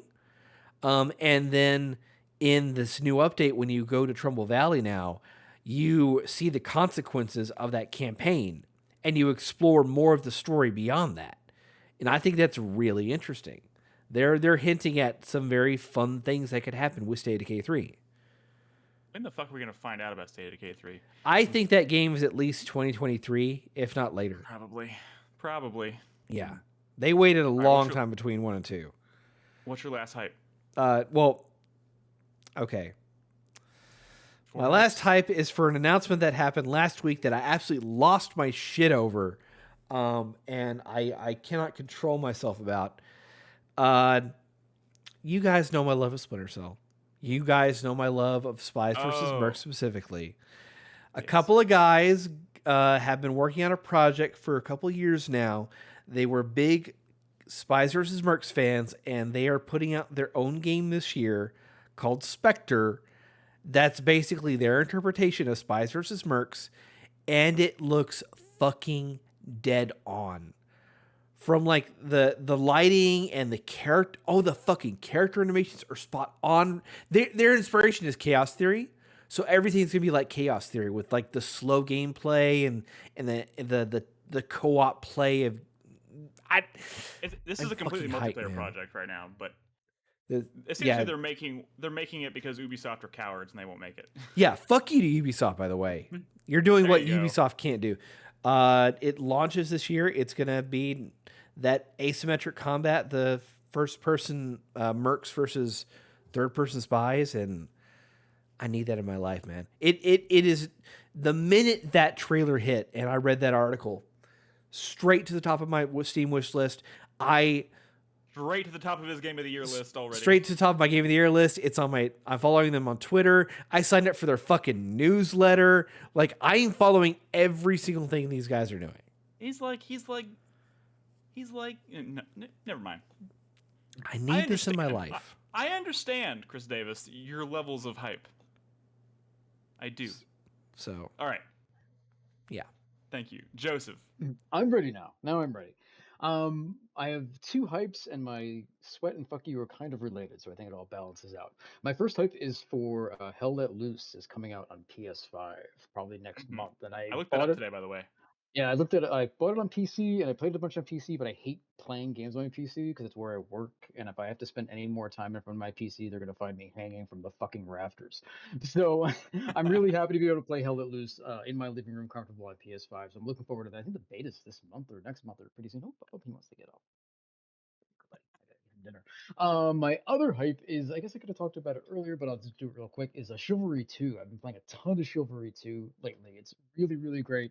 It has one of the best melee combat systems besides For Honor that I've ever played. It's actually very similar to For Honor, but it's a little bit more accessible. So it's a little more lenient than For Honor is, which really requires precision and stuff. But it's lots of fun. Use dismemberment. You can cut off somebody's head, pick up their head, and then throw it at somebody else. There's literally a map where you have to raid a village and steal all their gold, and you get points for killing villagers, and the other team is playing the villagers and also the soldiers. It's got great maps where you're just like you're one part of it is you're defending a caravan all the way to the castle, and you have to break down the castle doors, and then you're storming the castle, and it's really great and it's really epic, and it's another one of those $40 games that have just really like pulled me in. Do you have fun storming the castle? You have a lot of fun storming the castle. It's really great, and it might be my game of the year this year. You know, but it's quite good, and I think it might be on sale now. So I really implore people to check it out. It's really great, and they were a little slow on updates at the beginning, but I think they've recalibrated their studio a little bit, so there's a lot more hot fixes coming out now and stuff like that. So it's really, really great. My fuck you. I'll do my fuck you first. Is to Microsoft and ZeniMax for suddenly making Bethesda games Microsoft exclusives. I'm very pissed off, and it's not just like it's not a console wars thing. I even hate it when Sony does it. I just hate the idea of console exclusive games. I think it's bad for the consumer. I think it's bad for gaming as an art form, and the only person it's good for is whoever's on their fucking yacht thinking it was a great idea to sell more consoles. It's just a horrible thing. And like I said, I don't like the PC game. So I'm probably not gonna play Starfield because I'm not gonna buy a new Xbox for one fucking game. And my sweat is that Elder Scrolls 6 might be a fucking Microsoft exclusive now. Possibly. I think I know pretty much confirmed it at this point. I know there was a interview with one of the Bethesda guys. I forget who it was. Howard? I don't think it was Todd. I think it was Todd. And he said something like, I couldn't imagine Elder Scrolls 6 being a console exclusive. And I was like, you better start getting your imagining shoes on, because I guarantee you Microsoft is not going to spend $7.5 billion on a studio and let Elder Scrolls 6 go to PlayStation. So I'm disappointed and upset about that. I don't blame Bethesda because it's not their fault. ZeniMax owns them, and ZeniMax got bought, so they have to follow the rules that they're laid down for them. But I'm pissed off about that, and I probably won't play Starfield for a very, very long time. So that's a bummer. Oh well. Yeah. Oh well.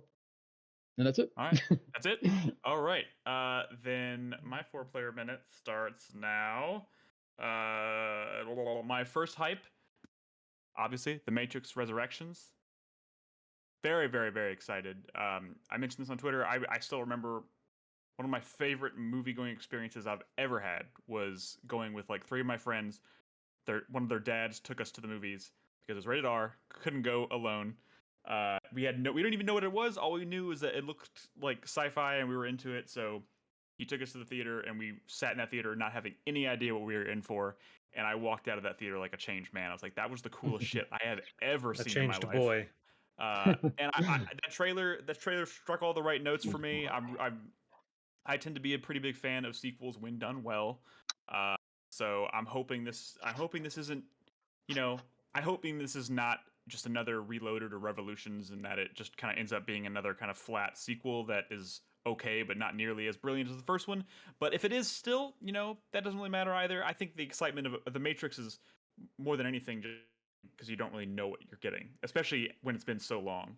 I mean, I think you have to remember that the sequels was also part of a massive transmedia project. Like there were games that were canon. There was a fucking animated, anthology that was canon. That's true. There were comics that were canon. If you look at those two movies, those two sequels that came out just in a vacuum, I think they had lots of pacing issues. I think they had some ideas that were bloated, and it just ultimately ended up not being particularly satisfying. Also, some of the CG was very early in the early days of like crazy CG, and it was very ambitious with its CG, and it was maybe too ambitious for the time. Like that fight where he fights like 100 Agent Smiths at once, that shit still looks jank as shit. It looked jank as shit the first time. Even though it was a cool fight, it was jank as shit. And I don't think there's much of anything in the first movie that you would call jank. Like I think that movie is pretty spot on, and a lot more practical effects and all that stuff. So I'm hoping this movie feels better, more like it has more identity. I don't know. I'm just fucking excited, and it's coming out for Christmas, and it's coming home. I can watch it at home in the comfort of my own house. It's exciting. I don't have to worry about whether or not I'm gonna be able to go to a fucking movie theater. My second hype goes to Nolan mentioned Spider-Man, so I'll pick God of War Ragnarok. I think that game looks incredible. I think that first game was incredible, and I'm just even if they didn't change a goddamn thing about mechanically, like I'm almost in it entirely for the story. Like the characters blew me away, and this is coming from someone who just didn't really give a shit about God of War. I played them, but it was mostly passive. It was just kind of like, yeah, this is mindless action with some cool set pieces. But God of War 2018 is so much more than that, and this looks like it's going to be a great continuation of that, so that's cool. My third hype goes to not Deathloop, although I'm excited about that. Alan Wake Remastered, specifically because Alan Wake is back on the board, and more than anything, I think that's the important thing. I'm going to buy it again on PS5 because I want to support the franchise, and I want a sequel to it. You're buying it again 4 weeks from now. Yes, 4 weeks from now, October 5th, which is crazy. I love Alan Wake with all my heart, so I really hope this means that they're interested in doing a sequel, especially now that they've done all that stuff that kind of ties it into Control. I think it'd be really cool to see what a sequel to Alan Wake looks like now. And of course, my entire 4-player minute is, of course, brought to you by the new season of Dexter, which comes out November 7th on Showtime. New trailer today. Not only was it the PlayStation Showcase, not only did we get the Matrix Resurrections trailer, they dropped a new trailer for Dexter, and I've watched it about 18 times. Guys, I thought at best, everyone hates the ending to that show. That's fine, whatever. At best, I was like, maybe one day they'll do a movie, kind of like they did with Deadwood. We'll get a movie, it'll be great, and then that's what people will remember. Instead, we're getting 10 episodes, 10-hour-long episodes that all look like they were filmed like a fucking movie. The production values are through the roof. I'm just so fucking happy. 60 days, man. 60 fucking days. I can't even wait. Nick, yes? I'm on season 7, episode 2. Nice. I've still been watching it, so you know what happens at the end of season 6. Sunshine and Frosty Swirl, is that Jesus Christ? Nick knows the fucking episode name. Yes, that is the episode. I love that season. Anyways, yeah, so I'm doing an episode a day, and I'm tweeting about every episode. It's just kind of keeping me going. So I started season 4 today. I watched the first episode of season 4, which is a great season. John Lithgow, woo! You know what, Nick? I'm not gonna lie. I remember vividly watching season 6. Because obviously, when Dexter first came out, we didn't know each other, or maybe fleetingly, if even. But it wasn't until maybe season 5 that we actually started watching it on a regular basis together, up through the end of the show. But I have vivid memories going to a friend's house every Sunday and watching Dexter, and I was not a big fan of season 6. I liked it a lot better this time around. Yeah, I'm speaking as someone who just finished rewatching with Robin, because we've been doing it very slowly. So I have watched season 6 fairly recently as well. I also have not great memories of that season, except for I love the last episode.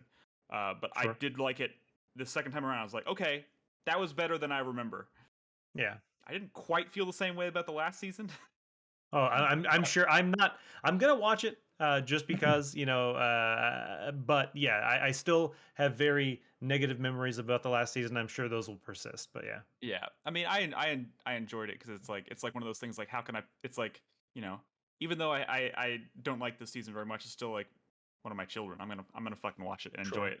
But yeah, the rewatch I'm doing right now, I will watch the last episode of season 8 on the day the new season premieres. So, fuck yes, I'm so excited. Anyways, that's it for the show tonight, guys. Joseph, thank you so much for being here. Thank you so much. We should do this more often. It's wonderful. Absolutely. We'd love to have you back. And of course, I'd love to play some more games with you, play some more Aliens. Yeah. Maybe some Ghost of Tsushima or something. And I'm going to check out Hell Let Loose because I did check that out today. It looked pretty cool. Is that crossplay? I don't know. Maybe. I mean, a lot of stuff is, so I'd imagine. That's the big question these days when there's anything like that, right? It's like, is it crossplay? If it is, nobody all the PC knows. players are going to be pissed off. They're going to play with console players because they're going to be angry. But also, we got Battlefield coming out soon, so I know I'm playing with Joseph on that. And I think that is crossplay, so... Yeah, definitely. But anyways, guys, thank you so much for being here. Thank you for listening, everybody out there. We'll be back next week. In the meantime, you can find all of our episodes on 4playernetwork.com. You can watch us on Twitch, jump in our Discord, all that good stuff. And in the meantime, play games, be good to each other, wash your hands, all that good stuff. So we will see y'all next time. Good night. Bye. Bye. There goes.